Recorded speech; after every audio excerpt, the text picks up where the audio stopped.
All right.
Just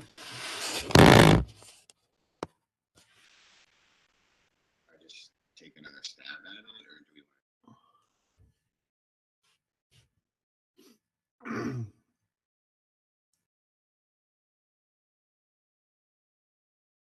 Good morning. Morning. So we meet again. Seems like it's been a while. It has.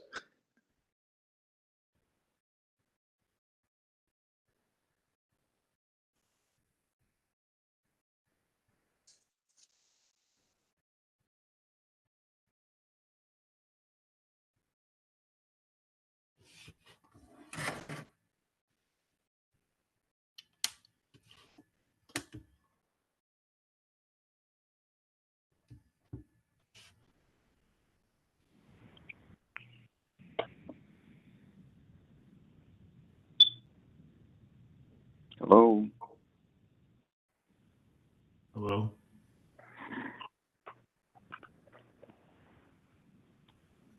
My name. Hello, is we can hear you.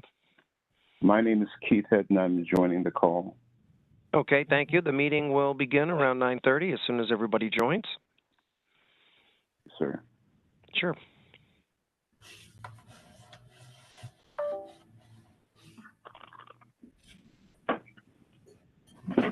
What? Hold on 1 second.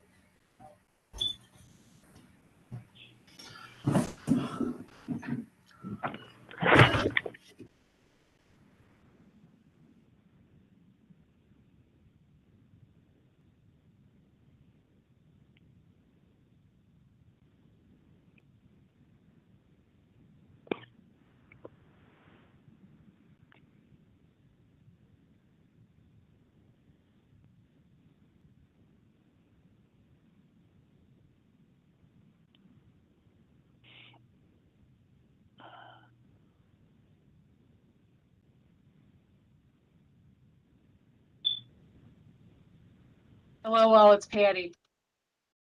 Welcome, new board member, Mr. Dank Jr. I'm just going to preliminarily, Mr. Gallagher, you are chairman? Yes. Okay, so one of the dockets is with our new board member. I presume he will be recusing himself from it, and the three of you will handle it with the 3-member advisory. Yes. Okay, I just wanted to check in now and double check. I anticipate you'll just do all that unless you need me to prompt it before the docket. I'm more than happy to, but I know you're I've got you well versed on that. So you just let me know. Not sure, but You just let me know, you the prompt help. me. If I don't hear the magic words, I'll jump in as I usually do. Okay. Thank you. It's good to see everybody finally. Really? Yeah, I think that's docket 156, Patty. I think is it 156 or 15? No, I don't remember. You're right. No, you're right. No, wait. 156. Yeah, 156. 815 was the new one that was added with the sprinkler. I got to reach out and see if fire wanted to be heard. I don't see fire. I know Mr. Vanover will be handling the adjudications, but I don't know if fire is going to jump on or not for the last one. Oh, Okay. Kevin, you are coming in. Okay, I wasn't sure if I wasn't sure who was going to be today. Hi, Patty. All right, let me check with fire real quick on the last one. Are you doing the adjudications last or first? Which, oh, we were going to go in order. Just in order. I just wanted to make sure. I don't see any council members, so that's what I wanted to double check on. Okay. That's why I can let fire know. Let me try and give him a call. Thank you. Okay.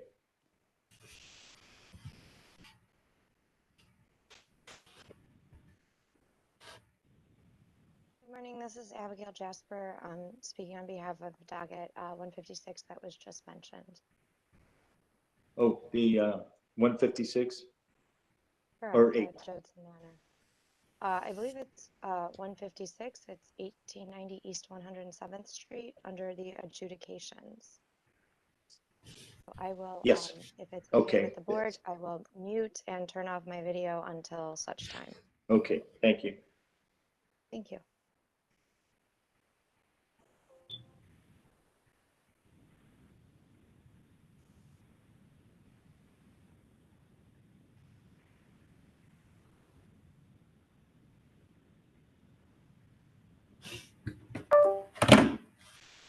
Shit.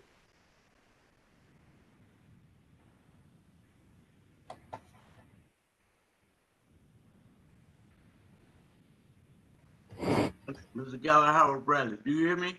Yes. Okay.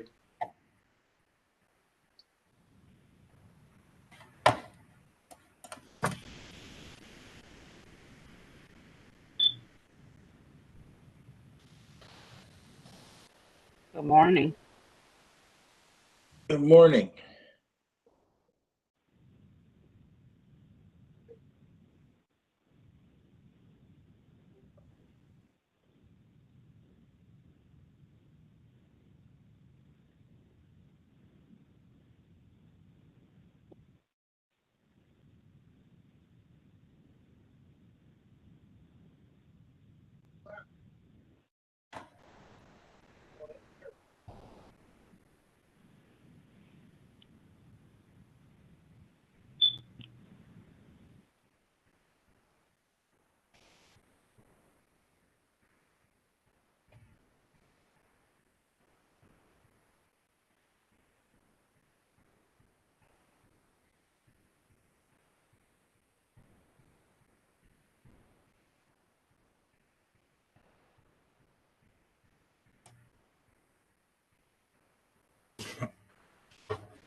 So we are currently waiting for Ms. Davis to give us the green light here.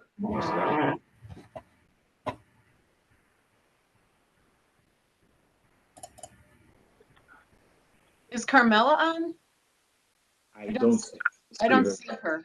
No. Yeah, I don't see her. She was on the pre-meeting. I don't know. Is she? Maybe she is. I'm sure rest of the she's committee here? dealing with. I'm sure she's dealing with whatever in all of her She whatevers. may have someone there that she's setting up. I think she did have someone there. I was just going to say, I think all the members are logged on, so it's not a virtual meeting issue.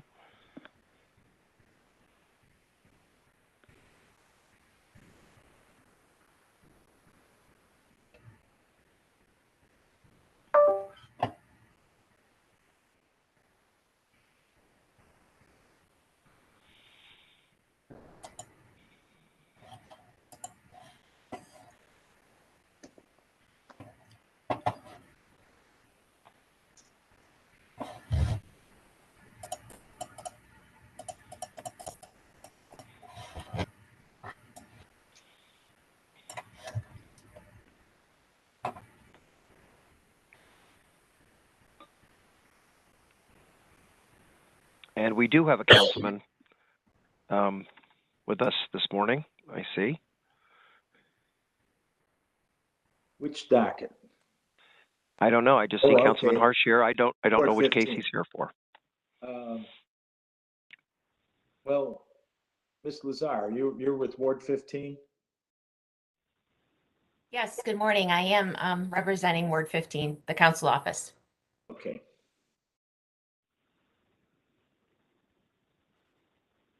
I'm here for the 5805 Vandalia, the appeal from Lewis. Deval. Oh, okay. Let's see. A9321 on page 4. Okay. And then Ward 15, Mr. Chairman, A8121. The revised agenda listed it as reset to 316, but we should double verify that with Carmella. That was the one that we had some technical difficulties previously with the council trying to log on. But Okay. the amended docket that came out yesterday, revised agenda, let me bring it up again. It looked like it had reset to 316, but again, let's verify when Carmella gets on. It looks like she's here. There we If I go. recall correctly, that was for 2128 West 55th Street.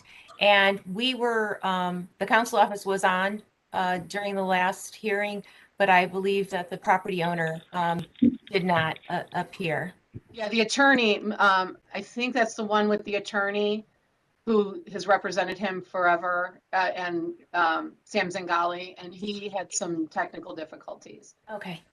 So, but Carmella can verify it, but the amended agenda has it rescheduled.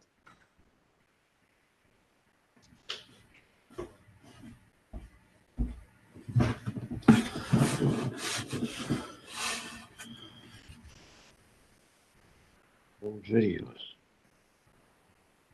Happy Wednesday, everyone. Give me a few more minutes. I have a customer I'm trying to log on to the other computer in here. And Carmella, it appears that Councilman Harsh is present too, just so that you're aware. I don't know if you heard that when you were on. I did not. Check that. Okay. I think it's Vandalia A9321 on page 4, Carmella, just so that you know.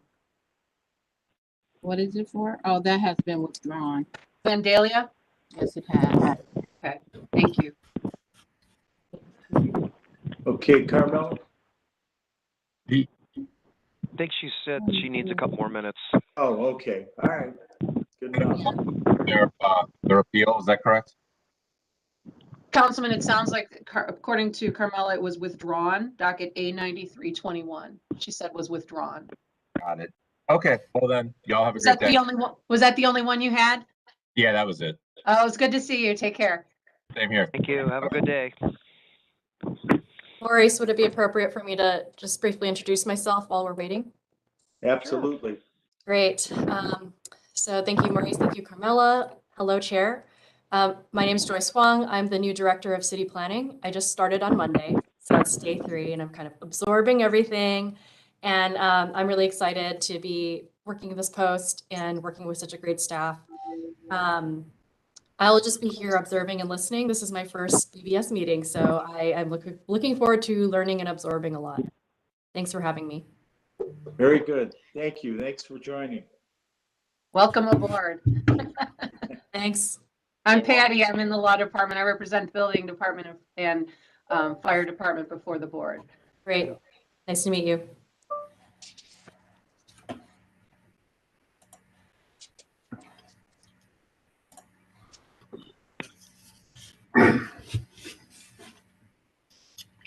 Hello?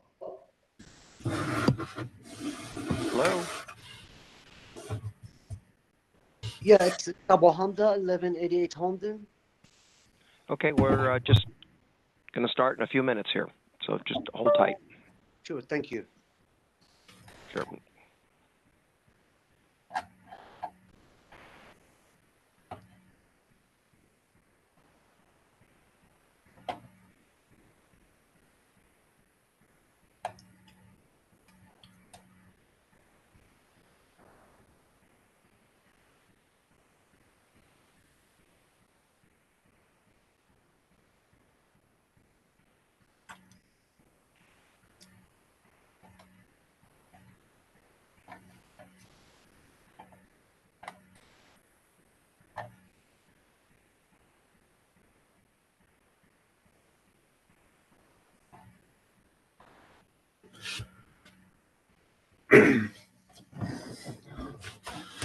So while we're waiting, I have to introduce myself. I'm Tom Vanover, Director. Welcome aboard. I'm the Chief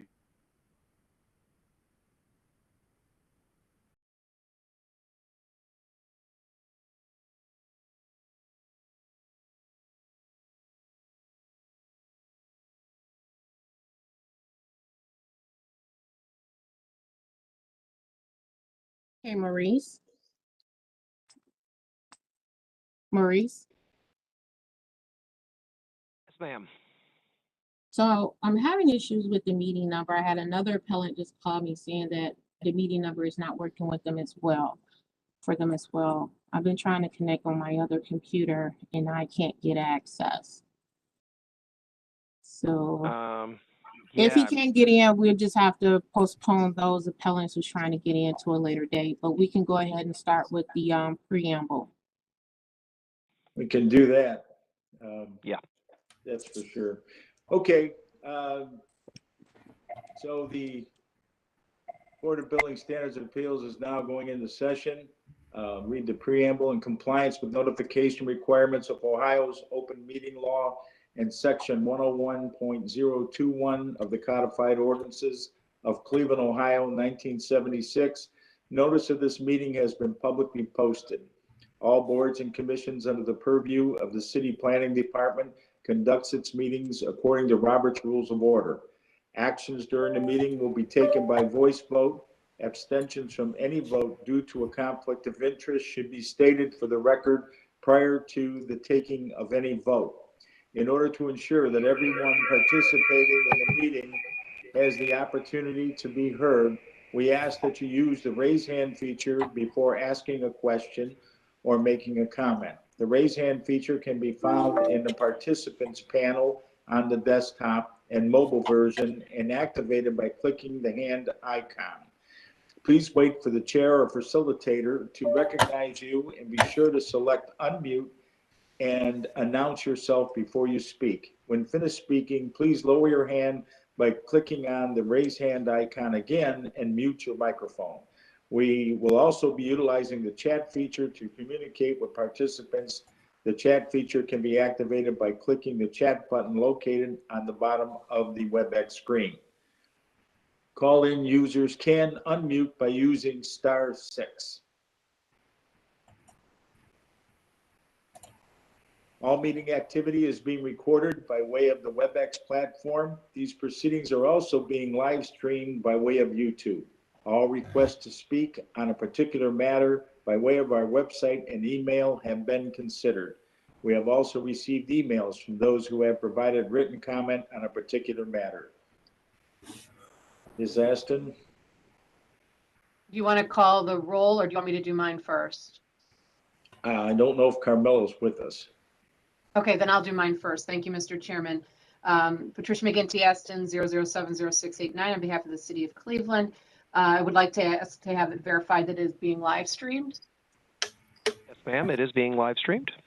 Thank you, sir. And then as we do each time, Mr. Chairman, the city does object to the use of the chat function as posted at the beginning of the pandemic under the rules of the Ohio Supreme Court for these quasi-judicial matters. But in addition, as a basis, if we were still meeting in person in room 514, that side discussion would not be allowed to occur. But I will so note my objection for the record. Thank you, sir. Thank you. Call the roll.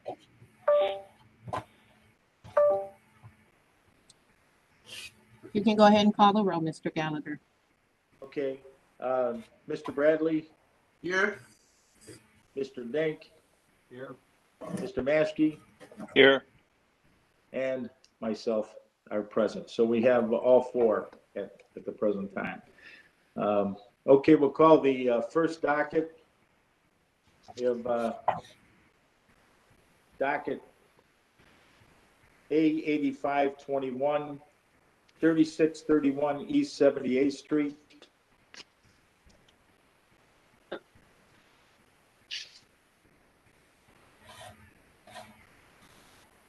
Mr. Chairman, this is Patty. I have docket A7621 as the, oh, I'm sorry. It was postponed. Never mind. Yeah. They're in order, Marie, so you can just go through the slide. We can just announce that it was postponed. 8121 is rescheduled. So Right. that takes us down to 8521.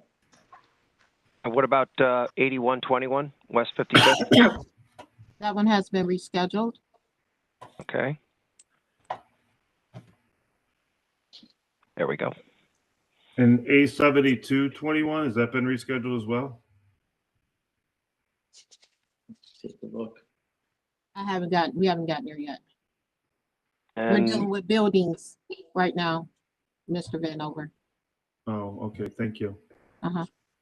Okay, you're gonna read the Davis? documents, Carmela. Mr. Gallagher, Ms. Davis, we also have Heather Lazar with her hand raised. Okay, Good morning. I don't know if it's appropriate to ask a question, but when a docket item is rescheduled, and this has been rescheduled multiple times, how many delays are permitted for this applicant? well, we're gonna have to go to, I suppose, Mr. Vanover might have that answer. Well, no, Mr. Vanover will not, Mr. Chairman. Heather, we can speak offline due to the appellant situation. So if, they are allowed their due process, and if they can't appear because of other previous engagement or technology issues, Okay, we have to grant them another extension. wonderful. I will follow up so I can be learn a little bit about the due process and what are the requirements and That's more. fine. You Perfect. can make an appointment to come meet with me and we can discuss. Thank you. Okay. Thank you. Thank- Have a good morning. Bye-bye Yes, all. Thank you, Ms. Davis. We're gonna read the docket. Okay, 85. Application and fees are in order. The notice of violation is a condemnation of the main structure that was issued August 31st, 2021. Appeal statement was received on September 29th, 2021, requesting for time. Present for the hearing, Tom Vanover, Building and Housing, Patricia Ashton, Law. The appellant for docket A 8521. Please state your name for the record. Go ahead, Mr. Cole. Good morning, everyone. My name is Markel Cole. I'm the owner of Sugar Bowl Properties. Okay, is there anyone else? No, it's only me, sir. Okay. All right, we'll go ahead and let you start. Tell us what your plans are. Okay, so as you know, I acquired the property last year, May. Recently, I found a contractor. I'm just in the process of acquiring some funding to complete the project. As you can see, it's an extensive work that has to be done. So I'm just trying to acquire some funding right now to get the job completed. Okay. All right, Mr. Vanover. Mr. Chairman, thank you. I will begin by apologizing due to just scheduling and being out of the office. I do not have, and I apologize to Ms. Davis, I do not have all of the updates from the inspectors to the board as I typically would have to see before the hearing. But as the appellate says, the house is in pretty bad shape. There's siding missing from the outside. There's broken windows and siding on the exterior. It's in dire need of paint. There's flaking and chipping paint. The kitchen's gone. The bathroom is gone. Just been removed. There's no stairs to the basement. There's open holes in the. It's in pretty rough shape. And my concern is we don't oppose more time because we'd much rather repair homes than tear them down. But my concern is that there's a lack of funding, and this house was bought This house was bought under this condition, and the condition of the house definitely influenced the purchase price. So I guess my question to the appellate was, what was the plan when the house was purchased if there was no funding to repair it? But the plan was to acquire, the plan was to acquire funding to get everything done. Like you said, I purchased it as is. In complete transparency, this is the first property that I purchased. And I have every intention of having this fixed this year. I'm very close to getting some funding done. So, Mr. Chairman, as a single family home, we don't object to, and I apologize, sir, we don't object to a 2-week period in which to gain the rehab permits, and then no more than 6 months to bring it out of condemnation. Okay, is this a building? This is under building. And obtain a certificate of Vanover? occupancy. Mr. Vanover, is this under building? I believe it is because it's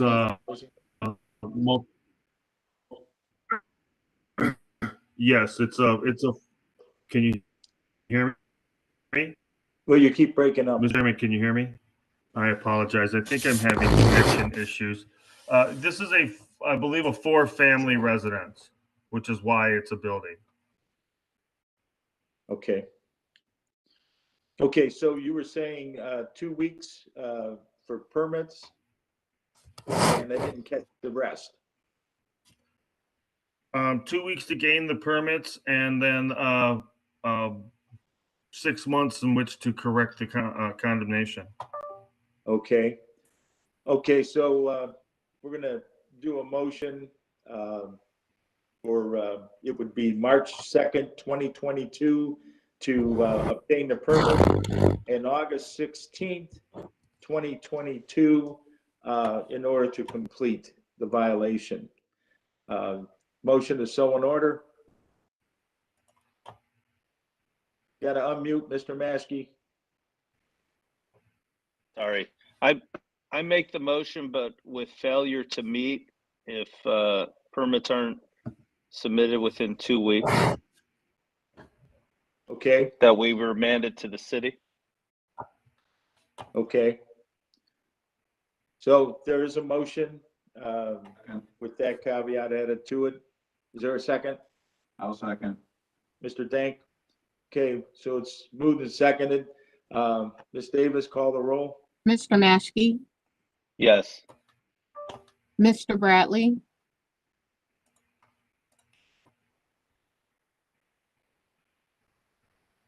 Mr. Bradley, Mr. Dank, Yes. Mr. Gallagher. Yes.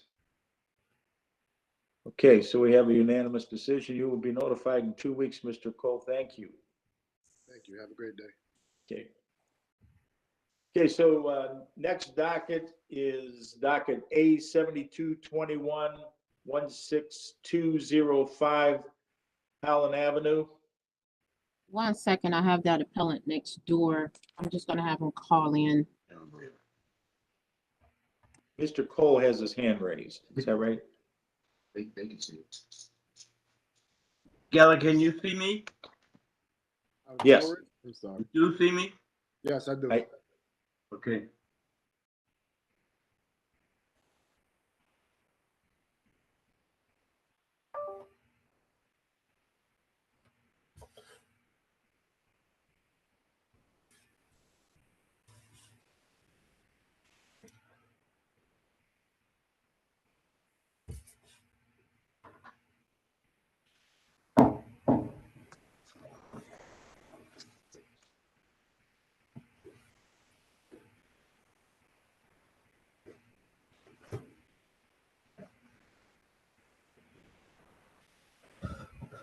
I think Ms. Davis is having some connection issues too. Oh, there she's back again.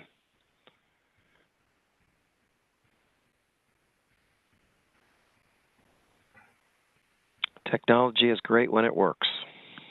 Yes, it does. I think, and while we're waiting, I'm going to. I think I'm going to re-log in to try and get a better connection. Okay, sounds good.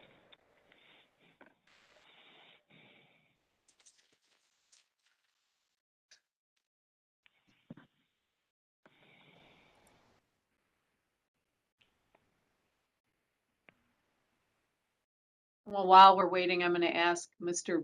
Bradley if he's still there because he keeps going off my screen. I don't know if he's. I'm here. Yeah. Do you hear me? Okay, as long as I don't see you, but I hear you. So as long as we can hear you, Mr. Bradley, did you vote yes on that last? Okay, I don't see myself either. Something's happening. Okay, but as long as we can hear you, did you vote yes on that last docket? Yes, I did. Okay, that's all I wanted to make sure. Thank you, sir. As long as we can hear you. All right, that's good.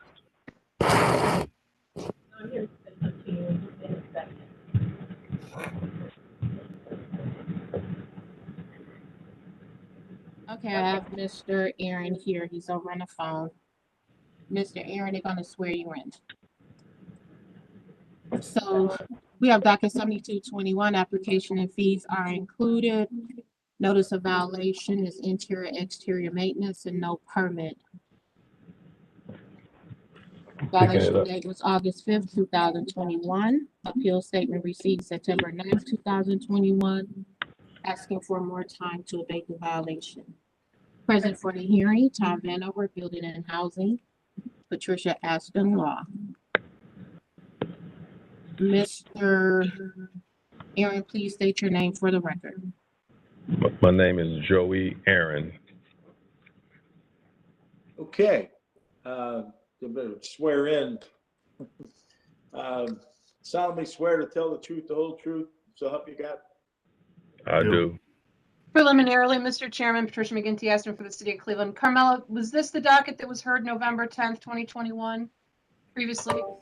Yes, it is. And this was Okay. a tenant who had difficulties logging in, so we had to reschedule. I just wanted to make sure so that the board, so we can have the record clear. And Mr. Chairman, it was previously heard November 10th, 2021. At that time, the board heard from the city, took evidence, testimony, and photographs, I believe, at that time. And when, upon the completion, the board upheld, denied, and remanded. But again, if the appellant had technology issues under the rules, the appellant does have the right to be heard under due process to be heard by this board. Thank you. Okay. Mr. Aaron, go ahead. Tell us what the plans are here. Well, my plans, I just got I have been, like I say, I've been going through a lot of things. I've been sick with COVID twice. But anyway, I'm trying to pull a permit, but they got me, well, I have to get somebody to draw a plan up for this bathroom because it was, the people that was renting my house had tore down to the studs and redid some stuff. So I got to put it back together like it was. Okay, and there was no permit when they were doing that? Is that part of the problem? Yeah, that's as far as, yes, yeah, I don't think it was none. See, they was under the impression because they had a land contract with me to own the house, that they can just do what they want to do. And when I come by there and saw this, now they're gone. They're completely out of the house. I got to clean it up. I got to do all kinds. I've been cleaning it up. I still got a few things, to clean out of the way. But I'm in the process of trying to put my house back together. Have you got the permits?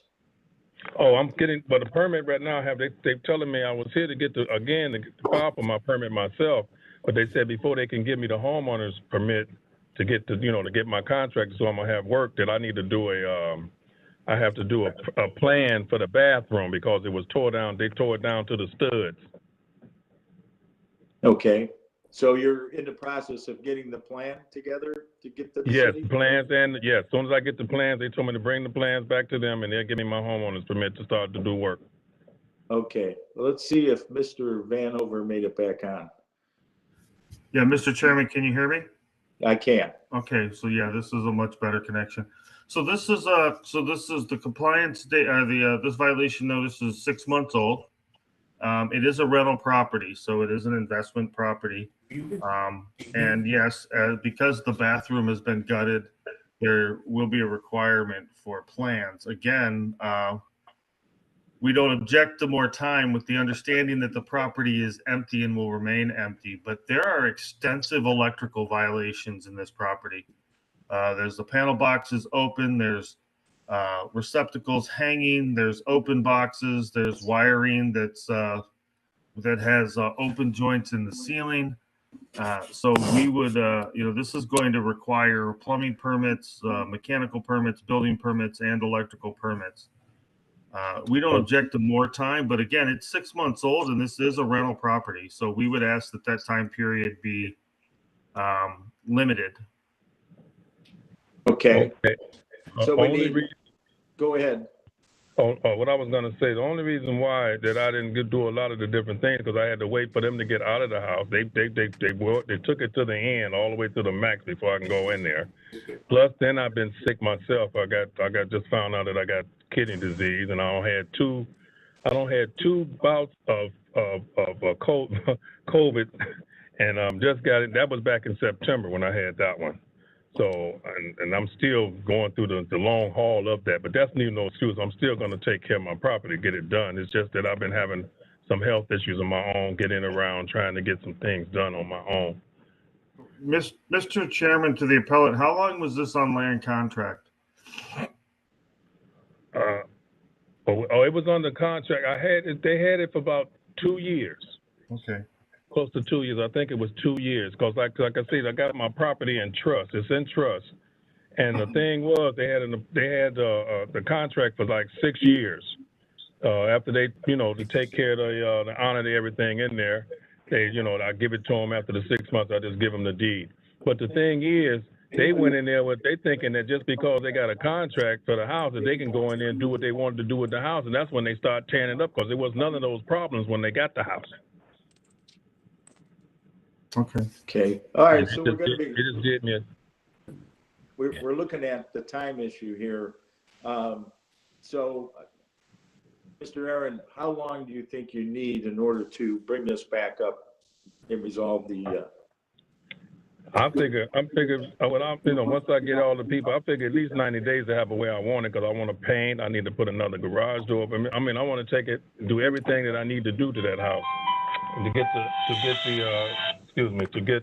get it back in compliance. I want to do everything that needs to be done. I still got to finish cleaning it out. I got to get a dumpster over there and take some stuff out of there, but that's on a different part. That's on the first part. It's a split level house. I'll be up working on myself by just cleaning it up.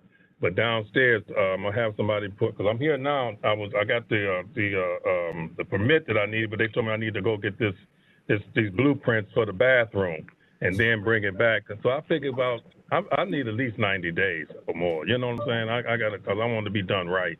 Okay. Mr. Chairman. Mr. Chairman, this is Patty. If I can, Mr. Chairman, to the appellant, Mr. Aaron, is the property still empty currently? Yes, it's empty. There's nobody in it. Mr. Vanover. Mr. Chairman, we don't object to more time. I don't believe 90 days is realistic. We'll have to go through plan review, and we'll have to go through the permitting process. So we don't object to 180 days to complete the correct the violations. Okay. Okay. And what about for the permits? You're talking about for me? I got the permit, the application in my hand again, because I didn't know what they had did. But see, they telling me that I have to bring the permit for that bathroom that was down there for the framing. So they want a permit. They want the drawing for that. And when I bring that in, it'll give me my homeowner permit to go ahead and hire my contractor who I need to start fixing stuff. Mr. Chairman, we would ask for 2 weeks to submit the permits. Okay. And no more than 180 days to complete the violations. Okay. So we're looking at March 2nd, 2022 to obtain the permits, and we're going out to August. Does that sound right? August 16th to complete the violations. Motion is in order. August of 2022? Yes, August 16th of 2022 to complete violations. So moved. Okay, moved by Mr. Maskey. Is there a second? Second. Okay, second by, I believe it was Mr. Dank. Mr. Maskey, Yes. Mr. Bradley, Mr. Dank, Yes. Mr. Gallagher. Yes. Okay, you'll be notified in 2 weeks of the decision. Mr. Chairman, we're going to move to the adjudication orders. Let's see, I think we need to move at least to 156. Those are the adjudication orders. And I want to get that one done because we're going to lose one of our board members on that. We're going to be down to 3. So can we do that, Mr. Rulins? Give me 1 second. 85621. Yeah, you got it up there. That's good. Set. Okay, thank you. So they gave me to August to get everything done.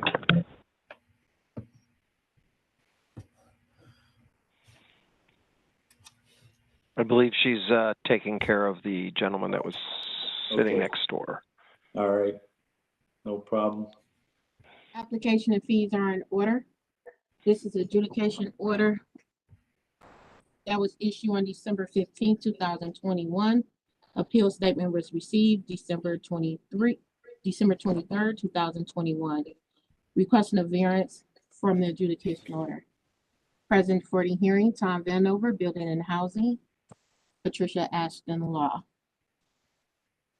Was there a Any- representative from Fire here today? I think Fire was also mentioned. Yes, this is Lieutenant Talbot, I'm the fire marshal, and Lieutenant Wake is also in here with me on the call. Yeah. Okay, so with the appellate for docket A 15621, please state your name for the record. My name is Abigail Jasper. Okay, Ms. Jasper, just so that you know, we only are going to have 3 board members on this one. One of them has to recuse himself. Because of that, we have to have a unanimous decision by the board members. And as you can see, we're usually unanimous, but there's always the possibility, you know, it's although very slight. So if we aren't, out of the 3 of us, then you're going to go back, it goes back to the city, okay? So for that reason, if you prefer not to have your case heard today, then that's your decision, or you can move forward with it. What's your decision?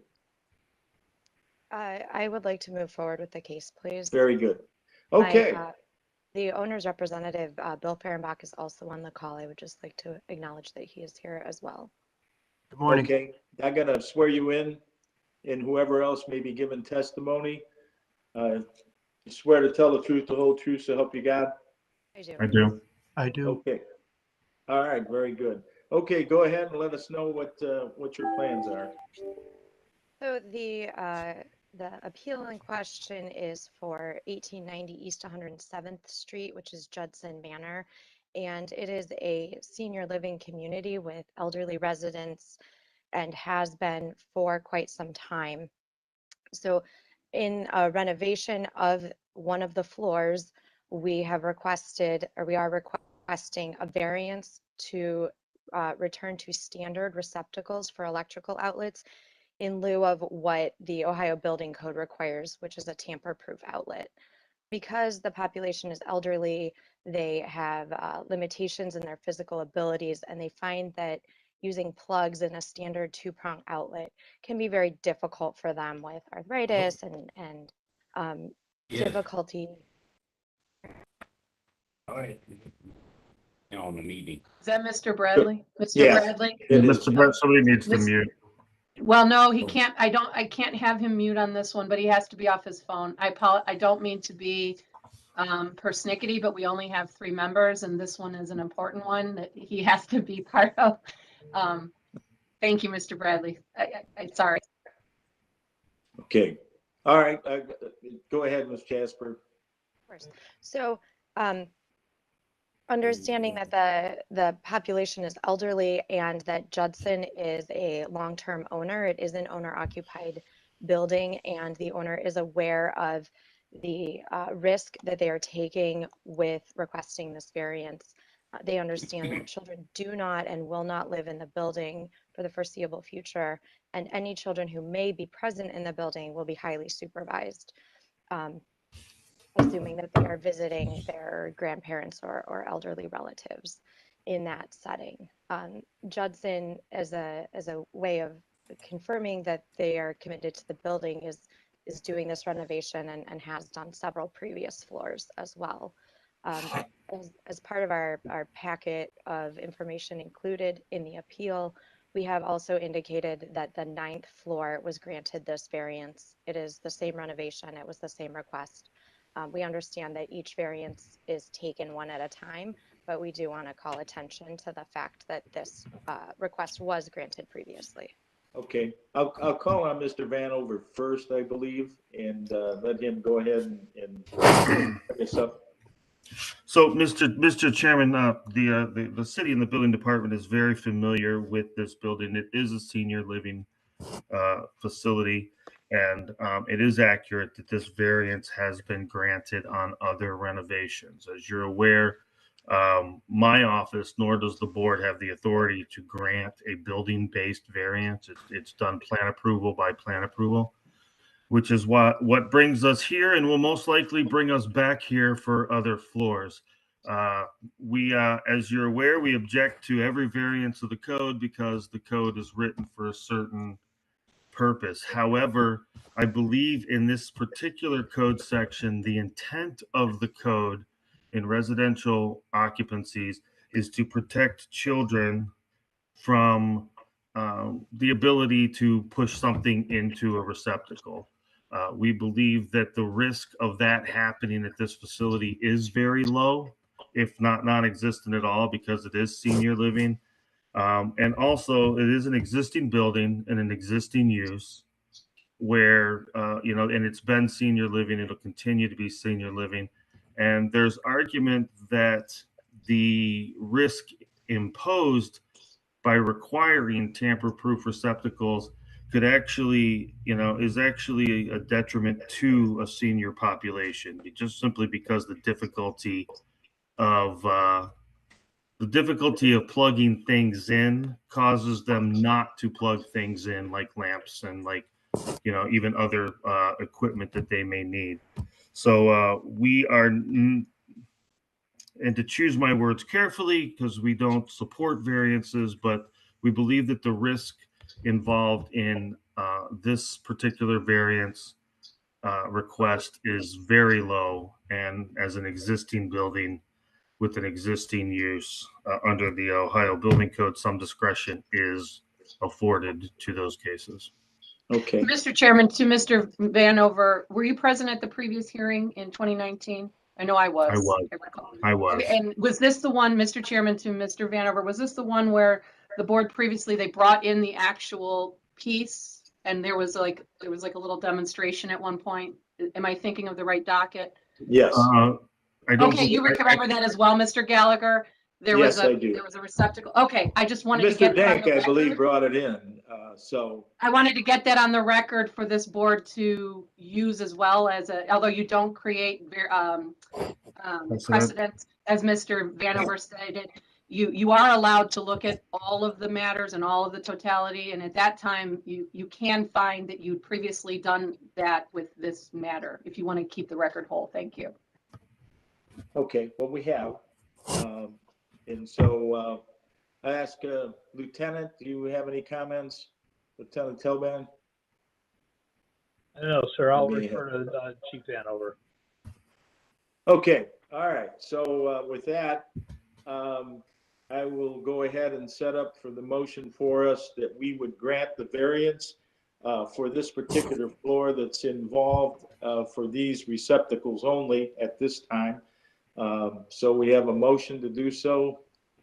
So moved. Okay, motion by Mr. Maskey. Second. All right, second by Mr. Bradley. We made it. Okay, call the roll. Mr. Maskey, Yes. Mr. Bradley, Yes. Mr. Gallagher. Yes. Okay. You'll be Mr. Chairman, notified. discussion. Go ahead, Mr. Vanover. I would ask that we receive an emergency resolution communication to myself and to the appellant so that we can approve these drawings. We'll have Ms. Davis draw that up. Really? Okay. In fairness, they have been waiting, so they probably want to move forward. Okay, so notification will be sent out within 2 weeks. We'll go ahead and move on to the next docket. Thank you. Thank you. I remember where we're at here. We are at A8821, is that correct? No, we're gonna stay with the adjudication orders. I want to stay with adjudication. Yeah, let's Okay, just knock all them right. all We will have full complement on this, right? I believe.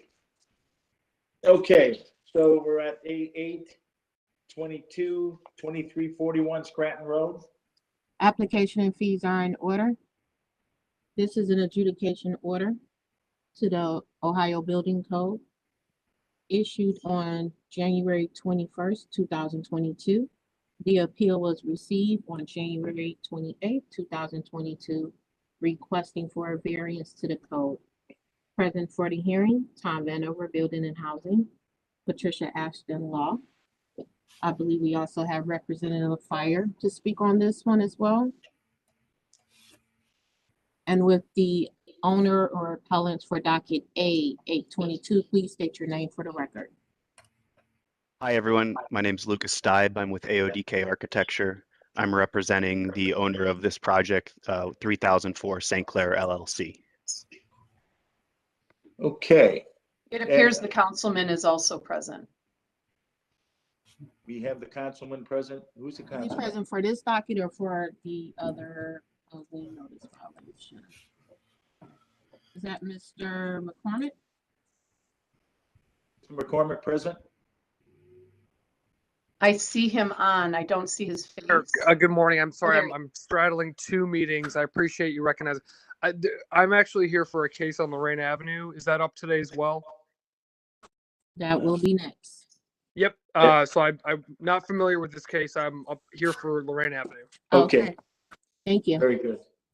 Okay, so giving the testimony, what was the name, the last name? Steib, Lucas Steib. Okay, Steib, if you can, Mr. Steib, you can go ahead with your, Sure. what you're gonna say.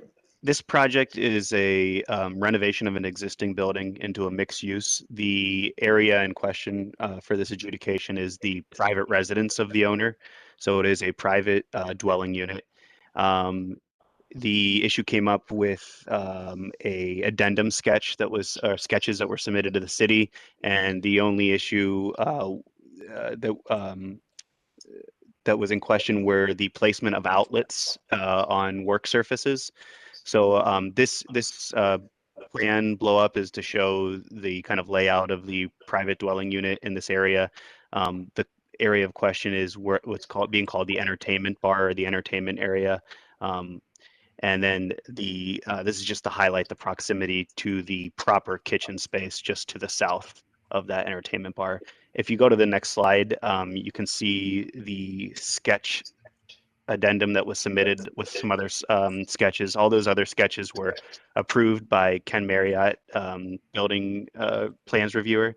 And this was the one that he called into question based off of Ohio Building Code, Electric Code, where the owners would like to omit 2 outlets on the backsplash. What they've selected to do here, if approved, is a nice solid surface stone, and they didn't want to cut holes for outlets. The electrical infrastructure exists in the framing for any future owners, and in kind of casual discussions with the electrical inspector, they thought that that was kind of owner preference, although it needed to be reviewed by the city and documented properly. So that is why the reason for this section was submitted to Ken Marriott, and he wanted it to be properly documented here at Building Standard Appeals.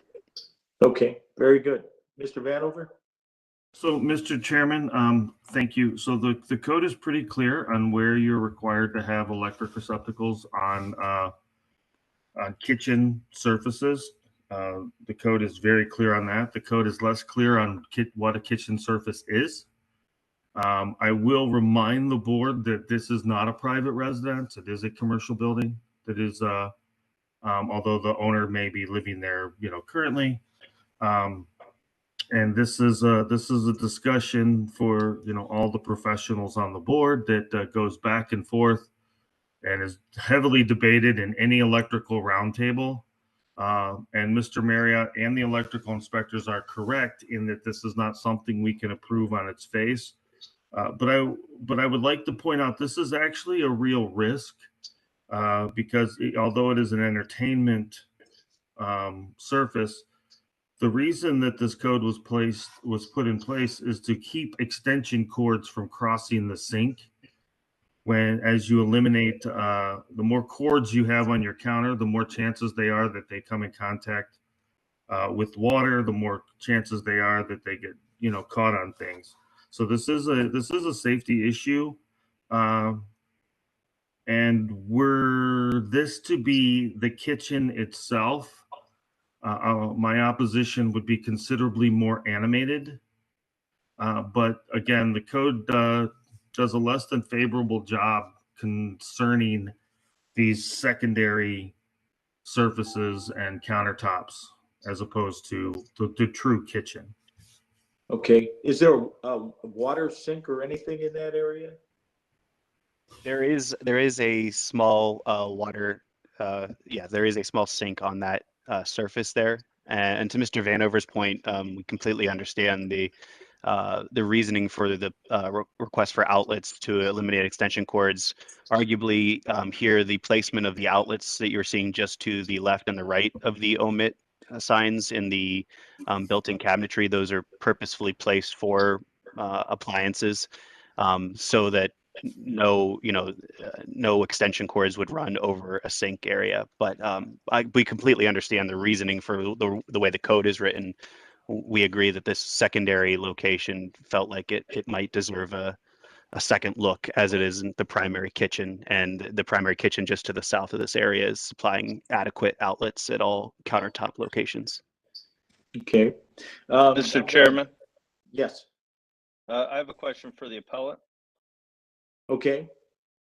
So you may have already answered my first question. So you're suggesting that there are outlets on that wall. They're just concealed behind cabinet doors. They're almost like appliance garages.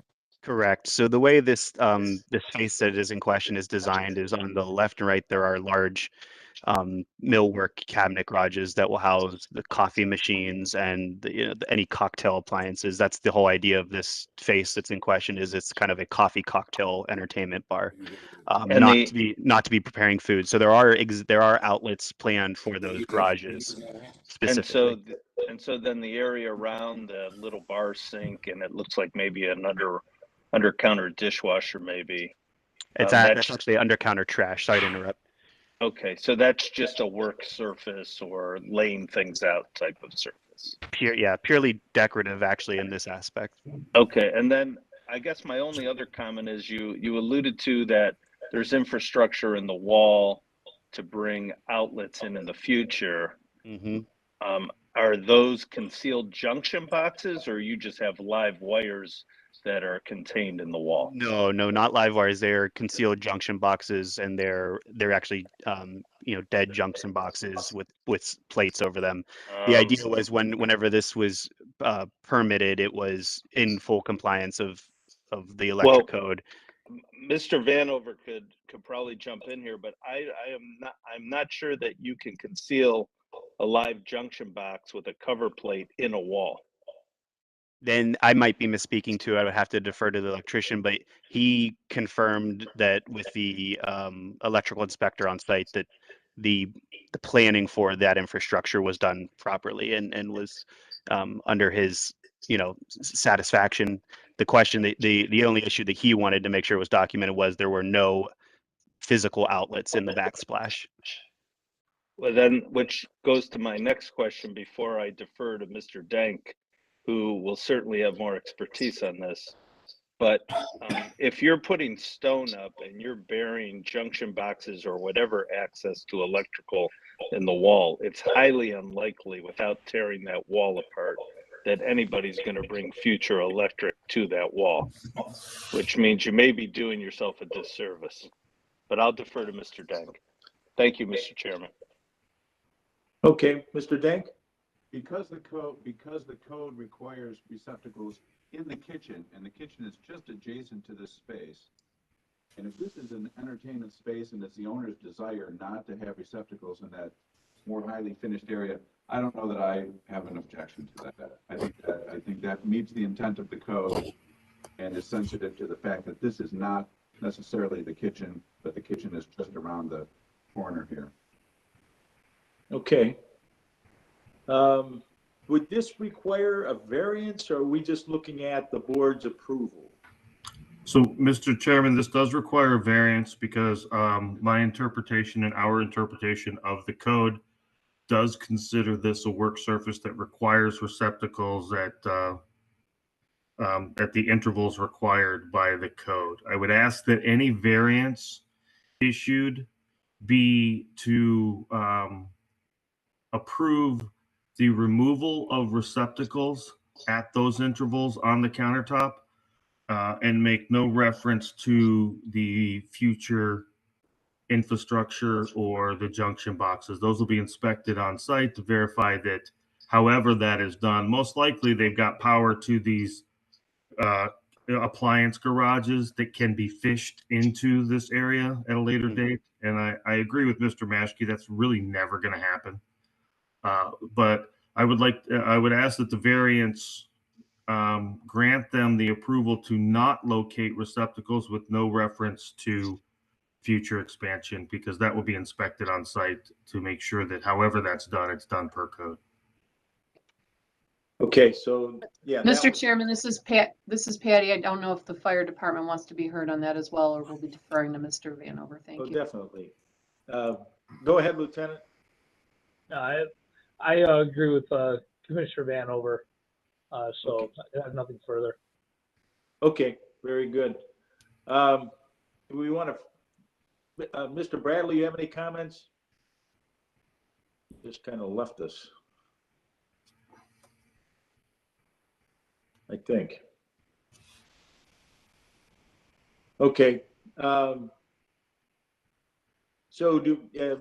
Maschke, do you want to frame up a motion to this effect that would cover this? Or Mr. Dank? Go ahead, Mr. Dank. I'll make a motion that we grant a variance for omitting the receptacles on the work surface in the entertainment space. And further to Mr. Vanover's point that any future work is considered an additional project and that there's no roughing of junction boxes behind finished walls. Okay, does that meet what you're I looking? second. Okay, so we got a motion, second. Call the roll. Mr. Maschke, Yes. Mr. Bradley, Yes. Mr. Dank, Yes. Mr. Gallagher. Yes. Okay, is there, Mr. Vanover, is there any reason for an emergency on this, or can this just play out? This can just play out. Okay. It was submitted at the beginning of the month, so it'll be ratified in 2 weeks. Okay, very good. Thank you, everyone. Okay. So we go back to, okay, we're staying with docket A1522, is that correct, Carmela? That is correct. Okay, A1522, you got 3004 St. Clair.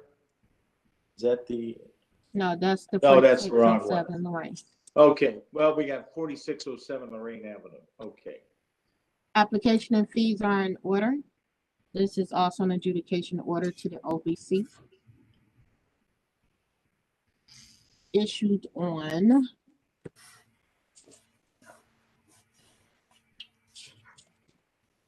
January 11, 2022. Appeal statement was received January 25th, 2022, requesting for a variance to the sprinkler system. Present for the hearing, Tom Vanover, Building and Housing, Patricia Aston Law. We also have representatives from the Department of Fire in attendance. With the owner or representatives for docket A1522, please state your name for the record.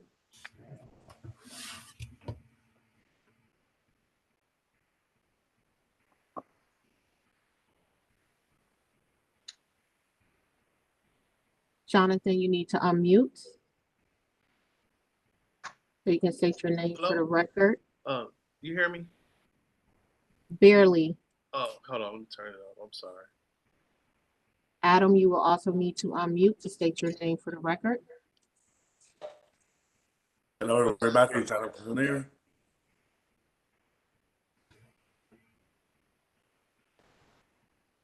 Could you please repeat that? We did not hear you. Okay, I think I got it working now. Can you hear me? Yes. Okay, good morning, everyone. This is Jonathan Canna. Okay, hold on just a moment. If you're going into testimony, we need to swear you in, and anyone else that's giving any testimony on this, I want you to all swear, okay, in first, and then we can move on. Solemnly swear to tell the truth, the whole truth, so help you God? I do. Okay. Okay, go ahead and proceed. Hi, good morning. This is Jonathan Canna. I'm working with the property owner, Mr. Adam Hayun. This is pertaining to our renovation project for 4607 Lorraine. We have received our permit approval based on the plans of utilizing the exemption for sprinkler system by providing an approved exterior exit stairway. And construction went on, and during the course of construction, the owner had increasing concerns over life safety and security. So in lieu of moving forward with what was initially approved, we wanted to enclose the exterior exit stairway, and in doing the enclosure, we are supplementing it with limited fire suppression system within that stairway system. Plus, we are also addressing the smoke by providing smoke removal system by having an exhaust fan mounted up in the roof that's being actuated by it's going to have a sensor, and it will have a tied-in with a louver from the lower floor for the intake of outside air. So as you can see in the sketch, we pretty much, we're requesting for a variance for providing instead of an exterior exit stairway, it will be enclosed, but we are providing it with limited suppression system plus smoke removal system. Okay. Let's hear from Mr. Vanover. Mr. Chairman, just a little more clarity. This building is a change of use from an existing mixed-use warehouse, offices, some retail, I believe, to a residential occupancy. And the residential occupancy, as you're aware, under the code, all new residential occupancies are required to be fully sprinkled. However, in the Ohio Building Code, in 903.8, I believe is the exact section, there's a list of exceptions which you cannot sprinkler a residential occupancy if you meet the exceptions. One of the exceptions is if you leave your apartment and go directly to an exterior exit stairwell, and then make your way down as through your egress, you're not required to sprinkler that portion. This was originally designed and approved in that manner, in that it met this yellow space that we're looking at met the requirements for an exterior exit stairwell just barely. So those requirements are that one of the sides is completely open, with the exception of support columns and railings. So during construction, as Mr. Canna has stated, the owner opted that he wanted to enclose this stairwell, which eliminates the ability to use the exception. The exceptions are very clear. This is an Ohioized exception. It does not exist in the International Building Code. So this is something very specific to the Ohio Code that allows you to place an exterior exit stairwell on the exterior of the building, so that the intent is that once you leave, if your apartment is on fire, you leave, you're on an exit stairwell outside. The particles of combustion cannot gather, and they're just naturally eliminated, and you make your way out. Also, if your apartment's on fire, your neighbor gets to do the exact same thing. In this case, by enclosing the stairwell, when there is a fire in your apartment, in one's apartment, the smoke will not only be in the apartment, that ultimately it's going to fill the stairwell. Our position is adding sprinklers to the corridor, which is now an enclosed corridor, connecting this building to, this section to the section behind it, that adding sprinklers to this section does absolutely nothing, in that it doesn't suppress the fire. So the fire will be burning in the apartment with the furniture and the mattresses and everything. The sprinkler won't even, our position is that by the time the sprinklers activate, the building will be so involved that the loss of life is an extreme risk. The sprinklers are intended to suppress the fire, and in this case, the fire is not going to be in the corridor. It's going to be in the apartments, and then the corridors will fill with smoke. And as we all are aware, smoke kills more people than fire. Now, the inclusion of a smoke control system doesn't solve that problem, because it's still and without seeing without seeing all the components to it, it doesn't eliminate the fact that they're taking an exception to not sprinkler the rest of the building. That's the entire building. That's all of the apartments. That's the retail spaces. They have apartments in this building that are above grade and below grade. Although typically the building department and the fire department's position is more sprinklers are always better. The reality in this design, the sprinklers will not mitigate the risk, because to restate, there will be if the fires are burning in the apartment, they're just going to fill the apartment with smoke, and you can't take the exceptions by simply adding a limited area sprinkler. The requirement is either sprinkler the entire building as the code requires, or follow the requirements of the exceptions.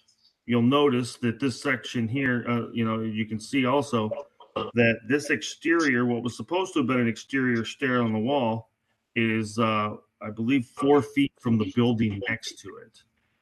So the requirement under the design is that this wall at what is the south side of this yellow section remain completely open, which means then all of the finishes on the interior need to be exterior finishes, and that location needs to be 10 feet from the building adjacent to the adjacent property line. That's how it was originally designed and approved. And there's been some modifications on this to eliminate non-egress stair, and we are opposed to this variance. We don't believe it's going to work, and it doesn't meet the intent of the code, and more specifically, it doesn't meet the intent of the exceptions to the code, and it's dangerous. It's dangerous to fire service to try and fight a fire in this building, and it's dangerous to the occupants of the building when one of their neighbors has a fire in their unit. Okay. Mr. Chairman, if I may, to Mr. Vanover, so based upon your testimony and the code provisions, is it your opinion as a CBO that this change actually makes it more dangerous? Or could make it more dangerous, I guess is the way. Enclosing the stair that should be open, that should be an open stair under the code, absolutely makes it more dangerous. The introduction of the sprinkler system and even the exhaust fan, which whatever that it means, does not mitigate the danger created by enclosing this. It actually makes it more dangerous. Thank you. If you could hear from fire. Thank you, Mr. Vance. Okay, yeah, let's hear Lieutenant. Go ahead.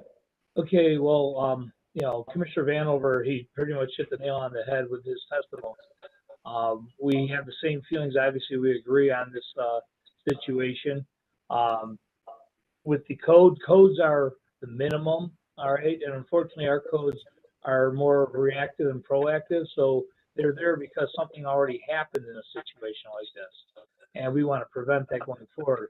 I do agree this creates a larger hazard, as well as making it more dangerous for the people that are inhabiting the space, as well as the firefighters that have to enter the space in case there is an issue. Again, I agree with Commissioner Vanover as far as I'm against and opposed any variance to this. I feel this structure should be sprinkled throughout. Okay, very good. Let me go back to Mr. Canna. Do you have any comments to what you've heard? Yes. Because initially it was, I understand the concerns. It was approved without any sprinklers by leaving the exterior exit stairway as open as possible to one side. And, thinking about supplementing it with sprinkler instead of open to one side would, in our minds, it would present more safety for that particular area of the stairwell. Because, even if a fire breaks out in one of the units, if we leave it the way it was initially approved without any sprinklers at all on every single unit, it wouldn't matter if it's enclosed or stayed as open. The fire breaking out in one unit will be the same effect as whether we proceeded with an open exit stairway or an enclosed one. Well, I think Mr. Vanover was making it pretty clear that it's a smoke issue here, and when you enclose it, you're going to trap the smoke, and then whether you have sprinklers or not, that's going to be the danger. And he can speak to it on his own. That's what he stated. Mr. Chairman, if I may, I disagree. I will begin. It does matter. It does matter because what actually happens is, I'll begin by saying that this exterior stairwell is designed at the absolute minimum. The separation distance between the apartments on the left and the apartments on the right that share this exterior stair are at the absolute minimum. There was originally a clear story to increase the volume of this space that was eliminated. So they now have a common roof. Economic decisions were made during construction to bring this to the bare minimum. I have concerned, although it does meet all of the points of the code, that this open stairwell as designed creates risk, but it does, as designed, meet the code. The introduction of sprinklers or not, or enclosing the wall or not, it absolutely does make a difference. Having the wall completely open will allow for particles of combustion to dissipate and be removed from the space. The challenge that we have is there's a real scenario where the sprinklers actually take the warm smoke that would gather at the ceiling and cool it to the point where there's cold smoke at the ground where people are trying to get out. And the human body doesn't care if the smoke is warm or cold. Smoke is smoke, and So I think this was designed originally, or not designed originally, but it became with addendums the very minimum. But even at the very minimum, having the wall open as possible, and Mr. Canna said it correctly, there is no minimum. It has to be open as much as possible to allow the smoke to roll out of that space and grant the occupants a chance. Adding the sprinklers will not do that. And closing the wall definitely creates a much higher risk. Mr. Chairman, so based upon Mr. Vanover and Lieutenant Talbot's testimony, the city would ask upon conclusion that you uphold the adjudication order as properly issued, deny the variance request, and remand to building and housing for further proceedings. However, the councilman was on here specifically for this case, so I don't know if you want to hear from him as well when you hear from everybody. Thank you. Okay, let me hear from our board members. Mr. Maschke, do you have any comments? I'll wait. I'll defer to Mr. Dank. Okay, Mr. Dank. Robert, I'm going to come back in your direction. This is a 2-hour enclosed stairway, right? That this means of egress. I'm a little bit confused on some of the discussion when Mr. Vanover says that it meets the bare minimum requirements. Is this, as we're seeing it, is it code compliant? Or does it need to be opened at the first floor, fully open with no exterior wall? Is that the essence of the issue? I think it is. So, Mr. Chairman, to Mr. Dank, without actually seeing the specific ratings, just for some explanation, this is not a 2-hour enclosed stairwell, as is typical to what we've seen. It doesn't have 2-hour doors. It doesn't have. I believe that the floor structure itself is not 2 hours.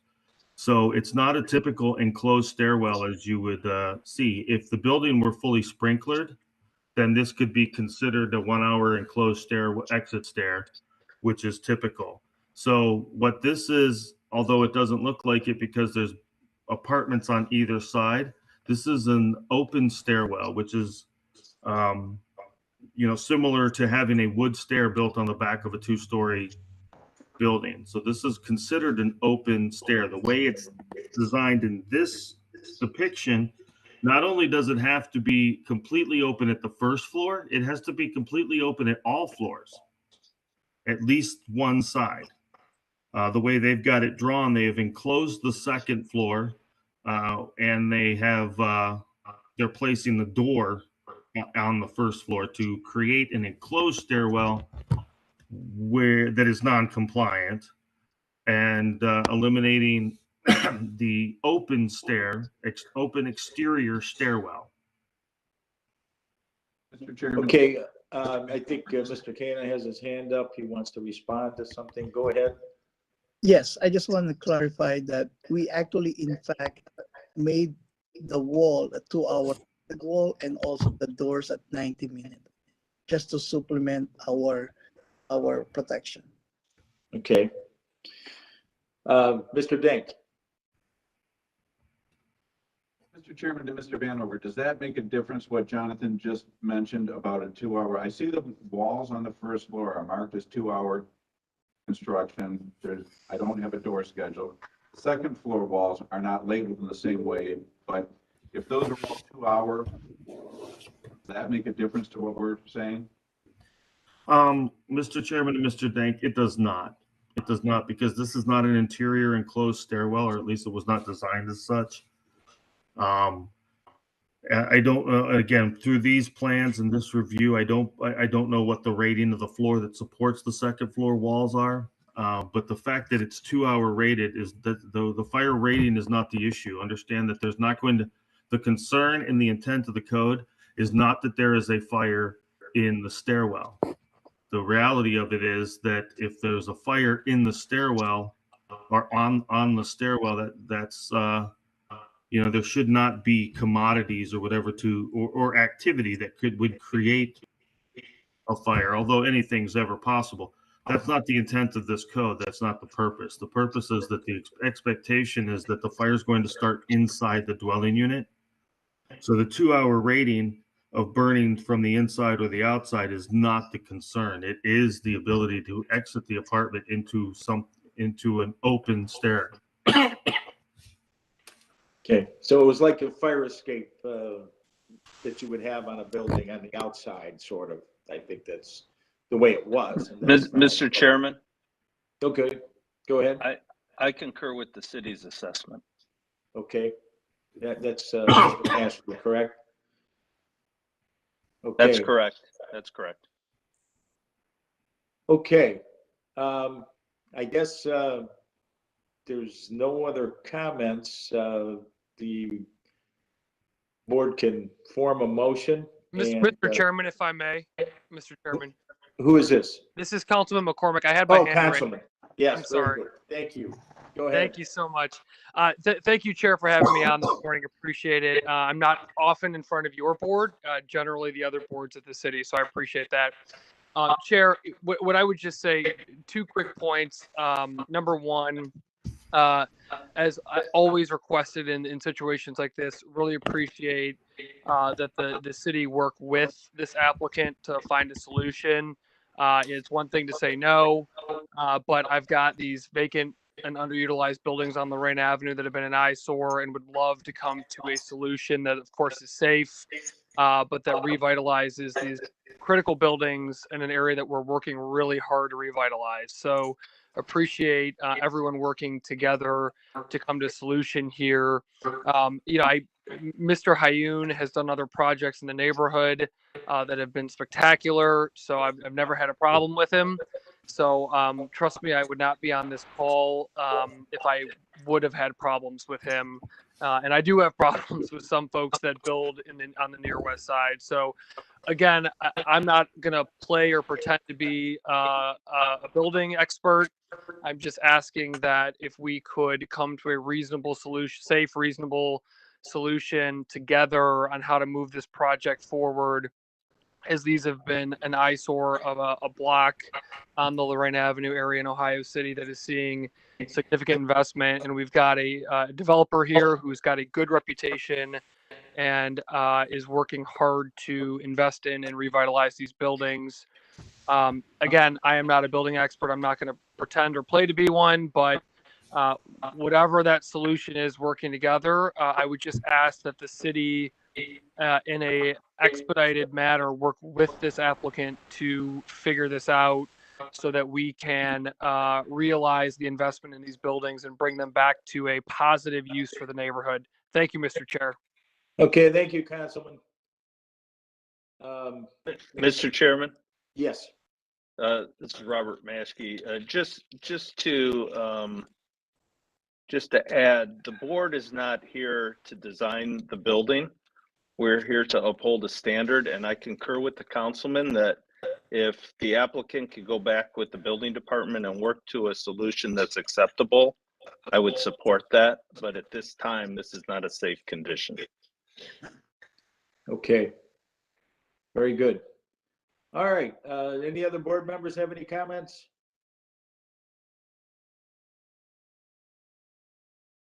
So I have one comment, Mr. Chairman. Go ahead. Should we give them 2 weeks to go back to work with the city to come and fire to come to a solution and then bring it back if they need to? Mr. Chairman and Mr. Maskey, this is Patty, or you could make a ruling and it's not being adopted for 2 weeks. They could be heard prior to you adopting it as well. Just a thought. Okay. So, Mr. Chairman, if Yes. I may also, so if, again, we object to this condition. Any further condition would require a resubmission. And of course, then we would do our review and either further adjudicate or approve the condition. I think Mr. Canna can attest to the fact that he and I have probably have, at least 40 hours of discussion and email regarding this. We want to find a solution. We've talked through many solutions. The unfortunate thing is this building is 90% done. The construction is completed. I don't think we talked about that on the onset, that it was reviewed, approved in one configuration, and then built. So the redevelopment of the building is something that we're very, very keen on, and we want. This building's about 90% done. This change is actually in place, or mostly in place, contrary to the approved plans, which is what brought us to this adjudication hearing. This was an adjudication after approval and after construction, based on decisions that were made during construction. So this is a project that's well underway, and we've gone through many solutions. I'm more than willing to continue to discuss further solutions. The reality is, the original design was the best design. So I don't know where we can go from there, but we're more than willing to work with the owner, work with LDA to find a compliant and safe solution to this problem. Okay. Mr. Chairman, this is Patty. Based upon that testimony, I feel legally obligated to state, based upon other case law, that if the board is going to deny the variance, I'm going to ask that you order what was built contrary to approved plans removed. Thank you. What was that again? Based upon the testimony that it was approved one way, changes made during constructions and built without approval. I'm going to ask that you deny, based upon the testimony, the totality of the testimony, the city requests that you uphold the adjudication order as properly issued. Find that based upon the testimony, it is not, as the proposal as adjudicated is not a safe condition. Deny the variance and order it removed and put back to the approved plans and remand to the city. Okay, that's a tall order. Well, it is an unsafe condition. Well, if we deny it and uphold the adjudication order, they have to fix it because it's not going to be approved no matter what. You know, we can say a whole lot of things. I can only make the ask, Okay. Mr. Chairman. You now know, and you have testimony that it Okay. was constructed without approval. Right. I can only make the request. You don't have to grant my request. I can only make the request. Okay. Mr. Chairman, I'll make a motion to deny and uphold.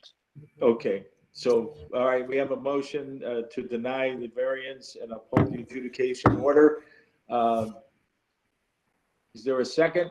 Second. Okay, second. Any other comments? Okay. Go ahead and call the roll. Mr. Maskey, Yes. Yes. Mr. Bradley, Yes. Mr. Dank, Yes. Mr. Gallagher. Yes. Okay, motion is approved and you'll be notified within 2 weeks. Okay, we'll move on. Where are we now? I'm 87. completely lost. 87. Yeah, we're gonna go back up to where we left off. 87-21. Okay. Yes, correct. Thank you. Sorry. That's all right. No problem. I'd be lost too here. Let's see. 7, we got that. All right, docket 8721, 105, 115 Helena Avenue. Application and fees are in order. Notice of violation of unauthorized illegal use, no permit, and exterior maintenance. Issued August 25th, 2021.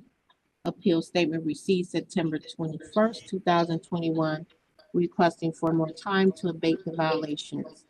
Present for the hearing, Tom Vanover, Building and Housing, Patricia Aston Law. With the appellant for docket 8721, please state your name for the record. Minister Vicky Brown. Okay, if you're the only one giving testimony, solemnly swear to tell. What was that? No, I thought our pastor was on, but I think she had to drop off. So I think it's just me. Okay, Ms. Brown. Solemnly swear to tell the truth, the whole truth, so help you God? I do. Okay, very good. Well, go ahead and give your testimony here. Okay, well, unfortunately, this is our church parsonage, and there has been a long history of the church fixing the property up, renting it, and unfortunately, the people that we rented it to did not always take care of it.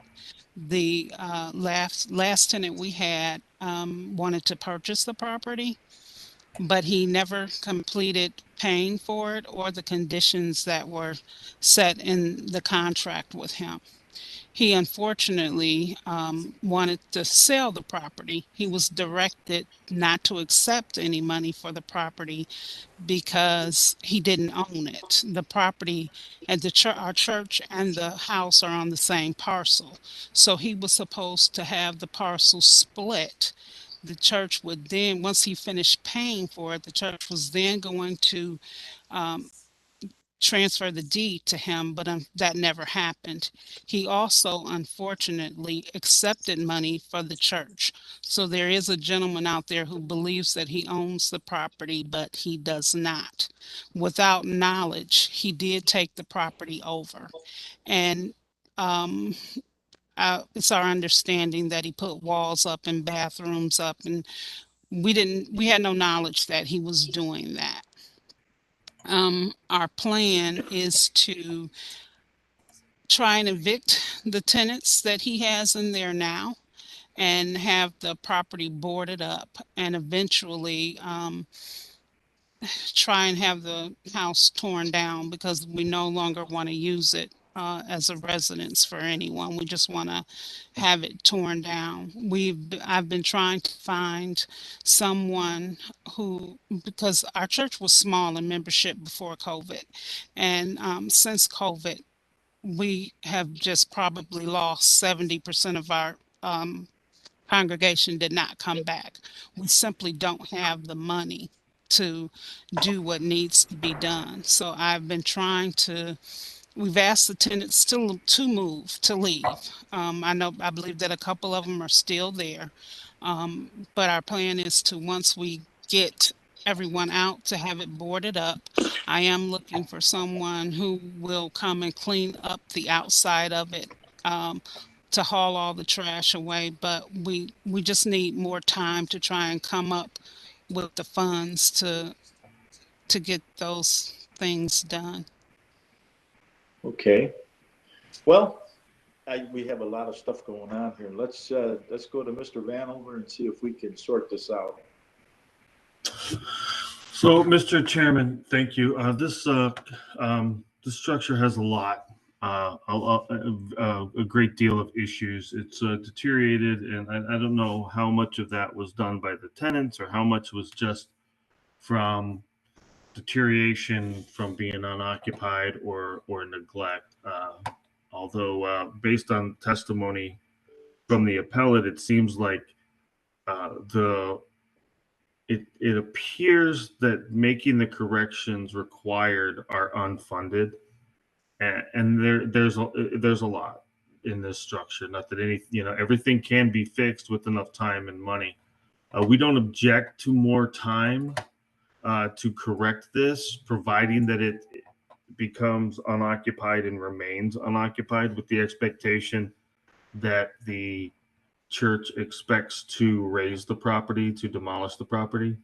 I would recommend that the church seek legal counsel regarding this issue, because if it is on church property, it sounds like that you said, Mr. Chairman, the appellate, it's all one parcel. Yes, all on the same parcel. Okay. I think that so this is a notice for unauthorized illegal use and no permit and exterior maintenance, based on conversations with the inspector. And again, I apologize, I didn't have my photos available for upload.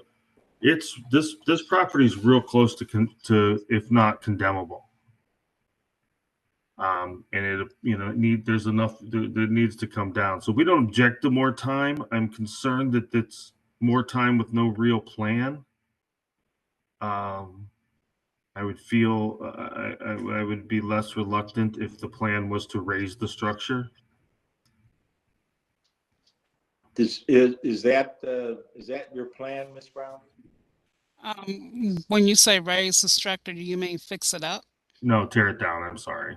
No, yes, that ultimately that is the goal, to tear it down. We actually have one member who's been trying to contact construction companies who will tear it down pro bono. Okay. So what we need to do is get things moving. So we'd be looking at probably getting a demolition permit, I would assume. What are we looking at time-wise here, Mr. Vanover? What are you thinking? Well, I would ask for no more than 6 months to abate the nuisance, with the understanding that the eviction is imminent and the property will remain unoccupied. I'm also going to request a follow-up inspection from the inspector for the interior and the exterior of the structure. Okay. So, Mr. Chairman, if this is Patty, if I may, the appellant may want to reach out to the council person for the area, as well as maybe community development or economic development for any sort of grant or assistance programs. As a church, I don't know what they would be eligible for, but just as an aside, that might be something they can look into. Thank you. And I actually looked into both, and there was really no help available for us. okay. I guess that we're going to look at giving some time for you to get permits to whatever you're going to do, and then we're going to give you the 6 months that Mr. Vanover has suggested would be a good idea to get it all abated, taken care of one way or the other. So if we give you 2 weeks to get the permits, that would take you to March 2nd and to August 16th to abate the violation. Mr. Chairman? Yes.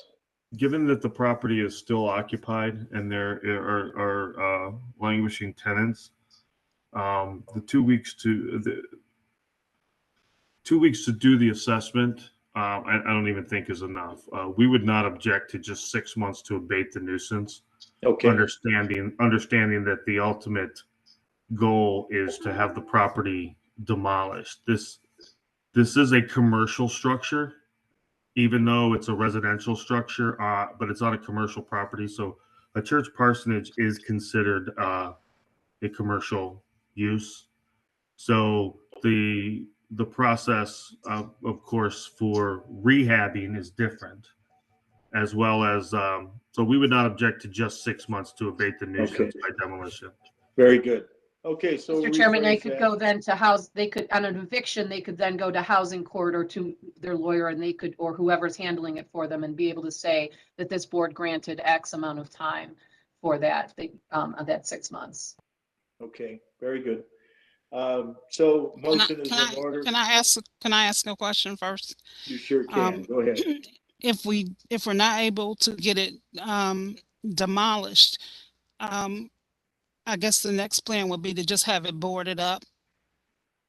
Well, what'll happen is that if we give you 6 months, that'll be a time frame. After that, it's probably going to end up being remanded back to the city. That's usually the route. That could change, but that's usually what would happen.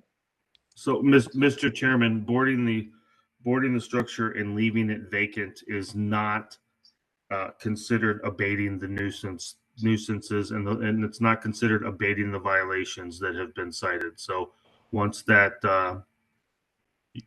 once the 6 months is over and it's remanded back to the Department of Building and Housing, our expectation would be that it's corrected by that time.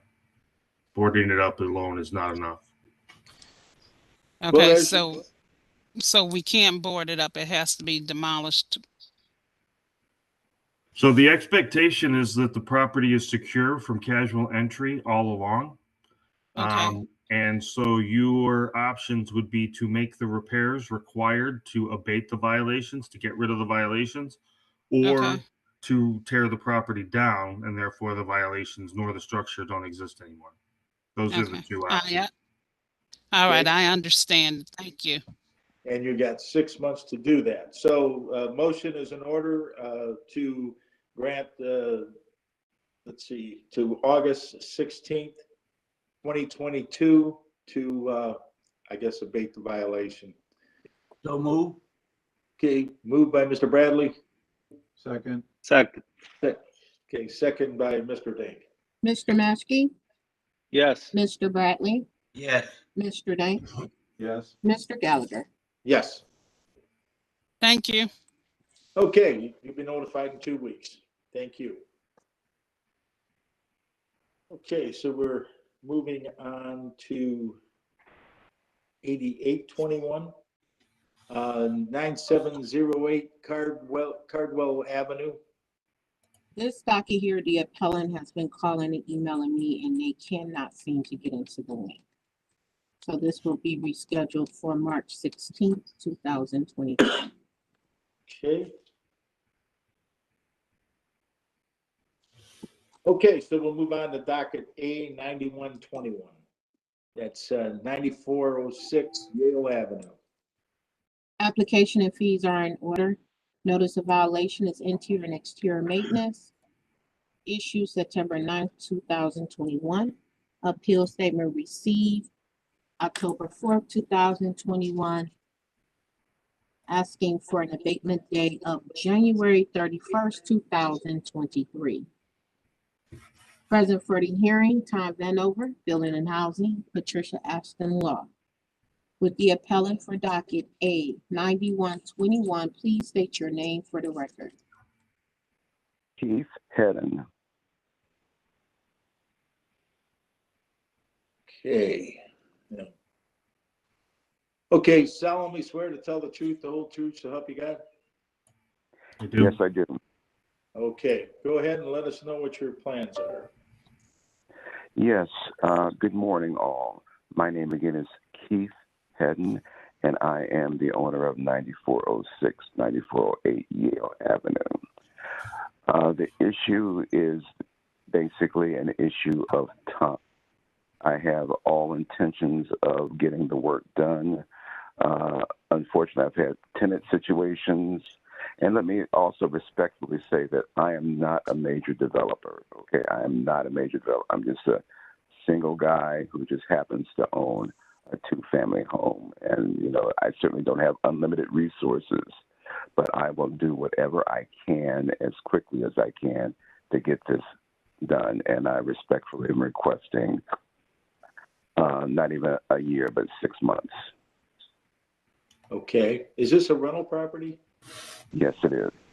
Okay. All right, Mr. Vanover. So, yeah, Mr. Chairman, to the appellate, Mr. Chairman of the appellate, how long have you owned this property?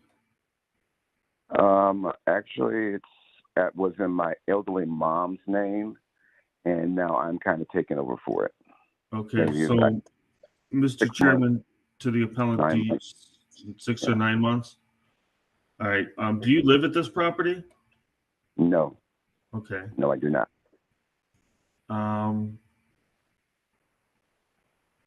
So, Mr. Chairman, this is again, Mr. Chairman to the appellate, is this property currently occupied? There are tenants there, yes. All right. So, first floor and second floor tenants have been a major problem. I've tentatively, hopefully they'll be leaving April 1st. Then I can get in and really get some of the work done. They won't even allow my repair person in the house. There's been issues going on with that. So, Mr. Chairman, this, as you can see by the list, and again, you know, the photographs, you know, and the communication with my inspectors that I have, there's a lot, there are several issues with this property that are not new, that have been ongoing. It's much deferred maintenance, and there are smoke detectors cited in the photographs and in the violation notice. We would ask that those are corrected immediately. And again, these are all things that should have been corrected along the way before they got to this condition. This is the business of rental property. And when a rental property it involves tenants, it involves people, and sometimes they're challenging, the tenants are, and sometimes they are not. But the reality is that the building owner still has the responsibility to maintain these things. And it's not always blame the tenant won't let me in, or the tenant, you know, many of these things have existed for some time. We don't object to more time. I think 6 months is the outside limit, based on the fact that you said April, the upstairs tenants will be removed. That is my goal, yes, sir. So, And then there also there's work that can happen prior to them leaving. Absolutely. The outside of this building needs to be painted. As you're aware, you will be required to have a lead safe certificate. Is this property registered as our rental with our rental database currently? Has it been renewed? That I'm not sure of, sir. I am not sure of that answer. Okay, so there's this is a rental property in the city, so it requires a rental registration, and that rental registration requires that this to be lead inspected. I will tell you, based on the exterior condition of the property, there's a great deal of chipping paint on both the masonry and wood portions that will have to be corrected. We would ask that, Mr. Chairman, February, March, April, May. I would ask that the exterior violations be abated by the end of May, and then grant additional time for the interior violations. Okay. All right, so you heard from Mr. Vanover, you need those smoke detectors in there immediately, and you're going to have to register as a rental property. And in order to do that, you're probably going to have to eliminate some of the things here on this list. And so we can make a motion to give it to, let's say, 90 days, which would be May 18th, to do the exterior, and to August 16th, 2022, both areas 2022, to abate all the violations. I'm sorry, Chairman, can you give me those dates again? Yes, May 18th, which would be 90 days, 2022, to do the exterior maintenance, and to August 16th, 2022, to abate all the violations. There a motion, it's in order. Move. Okay, moved by Mr. Bradley. Second. Second by Mr. Dank. Mr. Maschke, Yes. Mr. Bradley, Yes. Mr. Dank, Yes. Mr. Gallagher. Okay, yes. All right. Okay, you'll be notified in 2 weeks. Thank you. Thank you for your time. All right, we'll move on to the next is 9221. Is that? Oh, Holman. Okay. Docket A 9221 1188 Holden Avenue. Yes. Application and fees are in order. Notice of violation is rental registration, no permit, and hazardous conditions. Issued September 9th, 2021. Appeal statement received October 14th, 2021, requesting for time to abate the violations. Present for the hearing, Tom Vanover, Building and Housing, Patricia Aston Law. With the appellant for docket A 9221, please state your name for the record. Hamza Ahmad Abu Hamda. Okay. Mr. Abu Hamdu, we're going to go ahead and swear you in. Yes. Swear to tell the truth, the whole truth, so help you God? Yes, I do. Okay. I do. All right, go ahead and let us know what you're going to do here.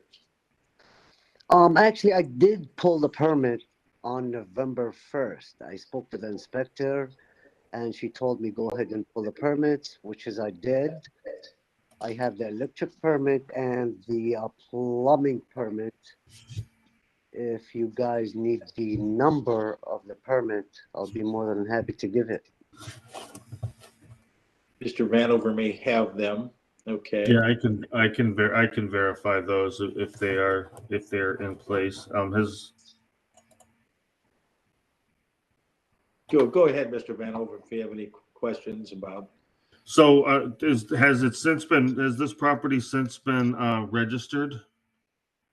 Yes, and expired, and I'll be more than happy to pay it today. I just seen the email last night. As far as I did not pull the permit and the registration, and I looked it up, it's expired, and I'm willing to pay it today, sir. Okay, very good. So, Mr. Chairman of the appellate, what is the, and again, I'm attempting to, okay, there it is. Having some slow moving. So there's a considerable amount of exterior maintenance required on this property. The porch is, there's many surfaces on the porch and the overhangs. Have those been corrected? No, sir. I'm just waiting for the weather to break down. So I would like to ask the court to give me till May or June, if possible. I would appreciate it. So, Mr. Chairman, this is a rental property.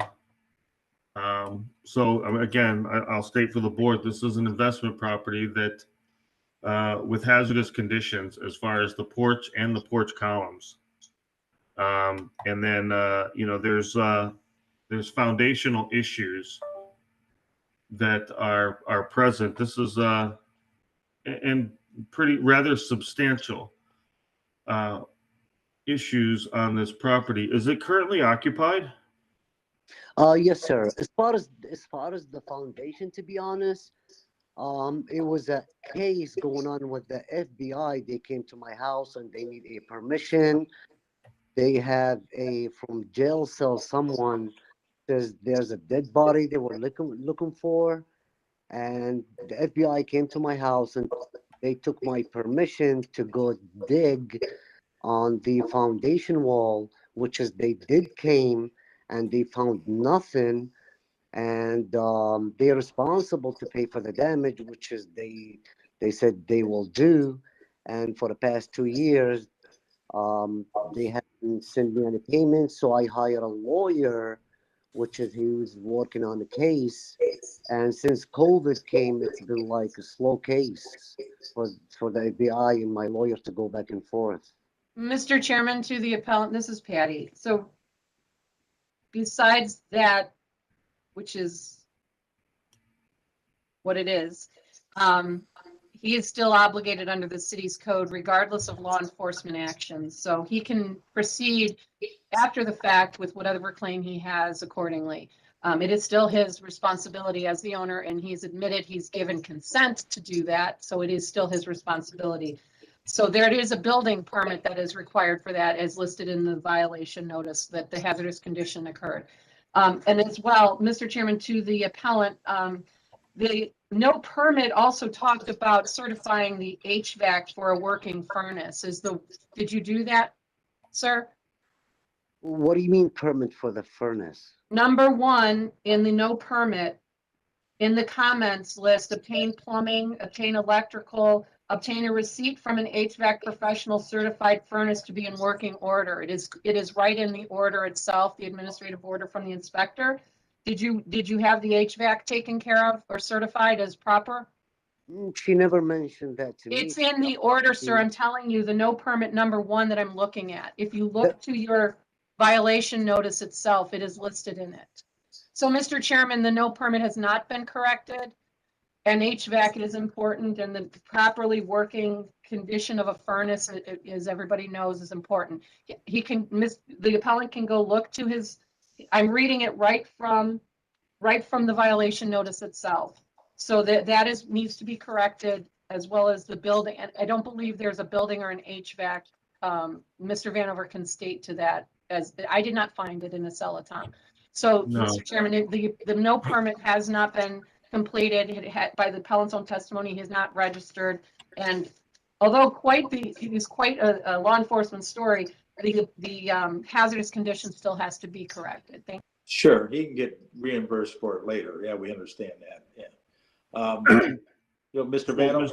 Mr. Chairman, just as a final statement, I understand that it's in the past 6 weeks, we've received a great deal of snow and the weather's been cold, but I will remind the board and the appellant that all of these exterior issues should have been corrected before the city inspectors came to the property. The reality is this is an investment property. It is a business, and it should not be the responsibility of the City of Cleveland Department of Building and Housing to tell people to maintain their property and tell them what they have to do. This was a business decision. This violation notice was issued in September, October, November, and the first half of December. The weather was plenty good enough to make these corrections. But here we are now. We don't object to more time, but we would ask that, May 18th to correct all the violations on the property. Okay. So if we would go with that date, so May 18th, 2022 should be 90 days to correct all the violations, including, the one specifically that Ms. Austin was bringing up as far as the no permit for your HVAC system. And so that, and let's see. Yeah, you get that and your rental registration in order. So all that in that time limit. So we have, go ahead. I'm sorry, I just want to ask a question. Sure. As far as the furnace, the furnace is working properly. Everything is fine. And I don't know what, if I need to put a brand new furnace, then I could pull that permit. Yeah, no, that's not. That's not what the order says. He can talk to his inspector, Ms. Darrett, but the violation notice is to have it certified as working correctly. He should go to Ms. Darrett for clarification on that, but it reads specifically, obtain a receipt from an HVAC professional certifying furnace to be in working order. So Ms. Darrett had a reason to put that in.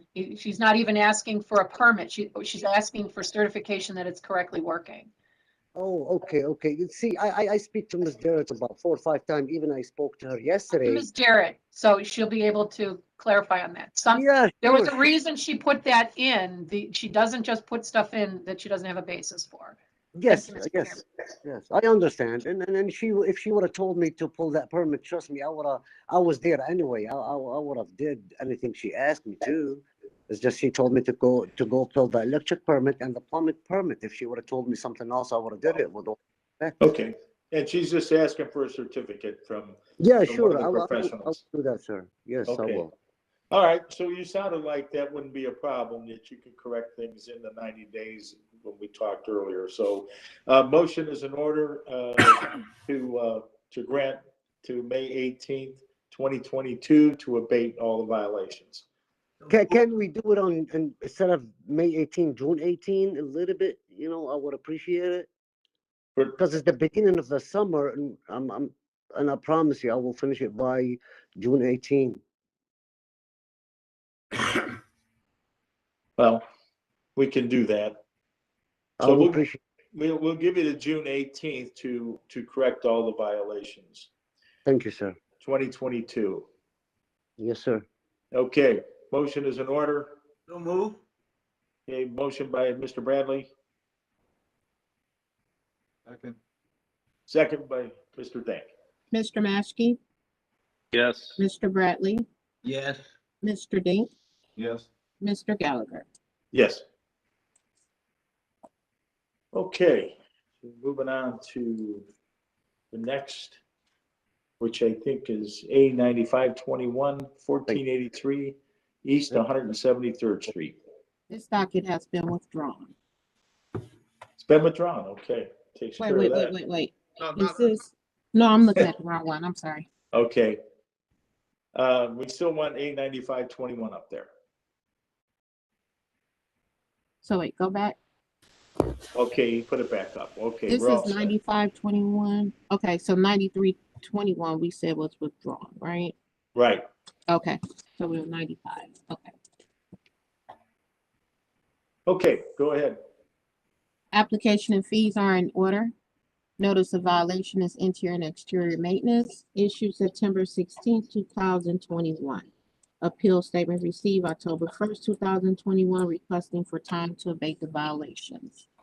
Present for the hearing, Tom Vanover, Building and Housing, Patricia Ashton Law. With the appellant for docket A9521, please state your name for the record. Hi, my name is Rashina Dews. I'm the statutory agent representing Straight Path Management, LLC, and I also have with me the owner, Jonathan Robertson of Straight Path Management, LLC.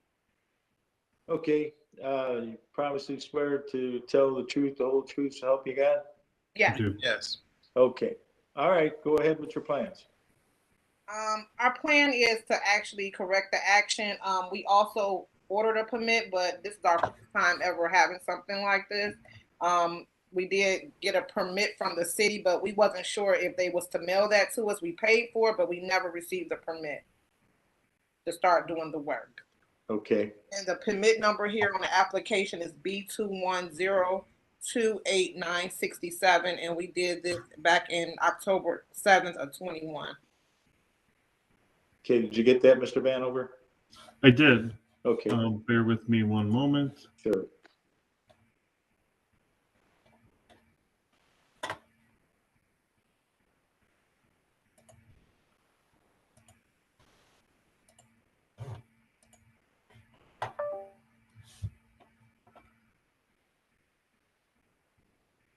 Mr. Chairman, to the appellant, are you a registered, licensed, bonded, and insured contractor?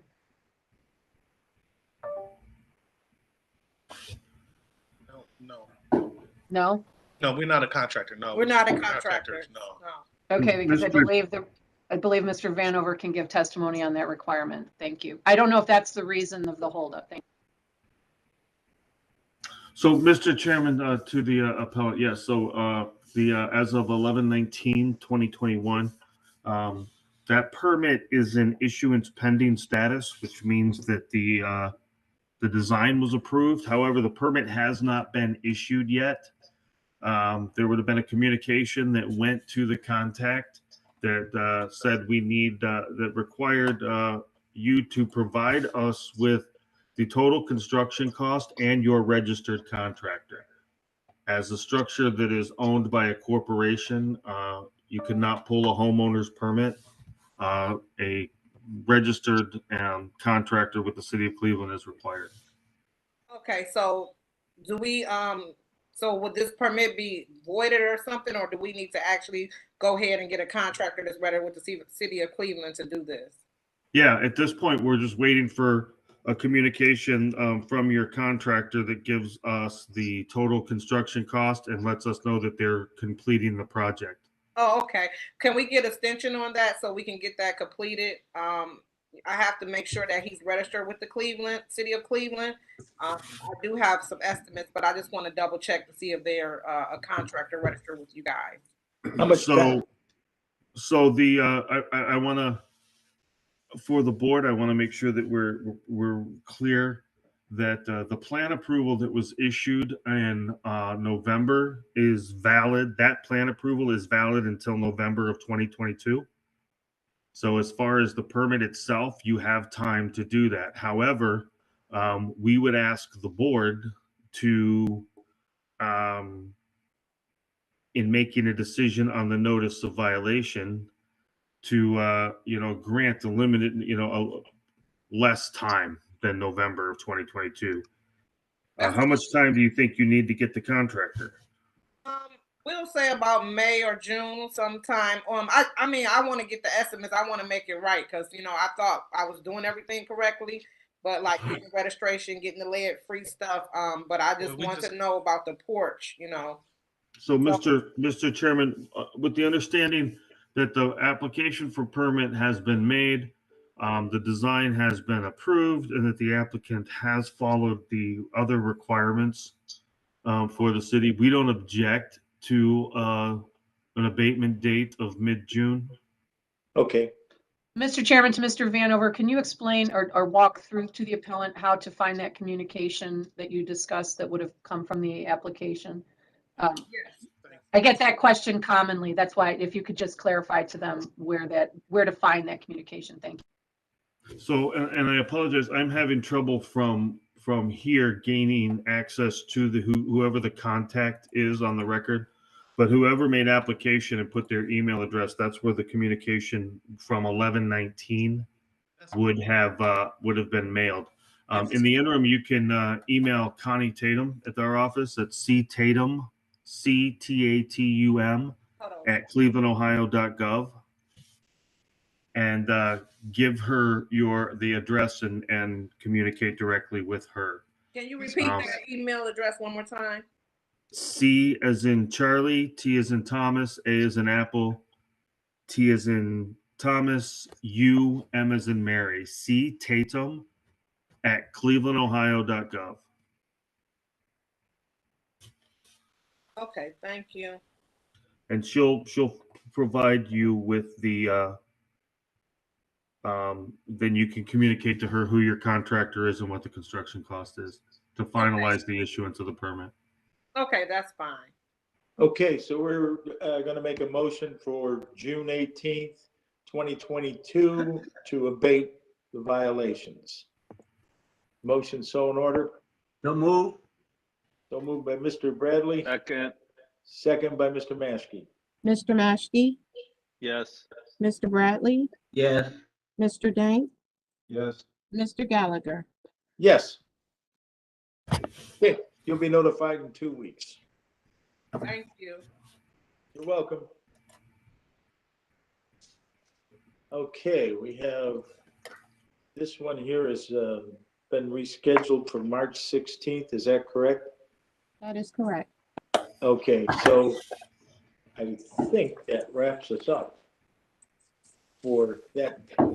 Take us to adoption of minutes and resolutions. Okay, so need a motion for approval of the minutes for December 8th, 2021. So moved. Second. Call the roll. Mr. Maschke, Yes. Mr. Bradley, Yes. Mr. Dank, Yes. Mr. Gallagher. Yes. Okay, we have approval of resolutions.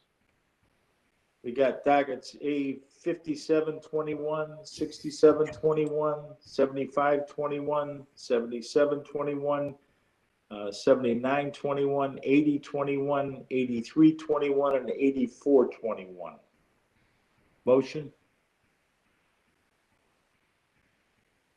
So moved. Second. Go ahead. Call the roll. Mr. Maschke, Yes. Mr. Bradley, Yes. Mr. Gallagher, Yes. Mr. Dank. Yes. Okay, that concludes the Board of Building Standards and Appeals. Any questions? Any other further business? Patty, you look perplexed. That was a long one. Long one The coming brain back. don't work right anymore. No, take care. It was good to see everybody. Stay safe. Okay, very good. Hey, Joe. All right. March 2nd, everybody, March 2nd. I got it. Okay. Thanks, Thank you. Kevin. So Joe, welcome aboard. Yeah. Thank you. Thank you. Welcome to Cleveland Crazy. Yeah, you're coming from the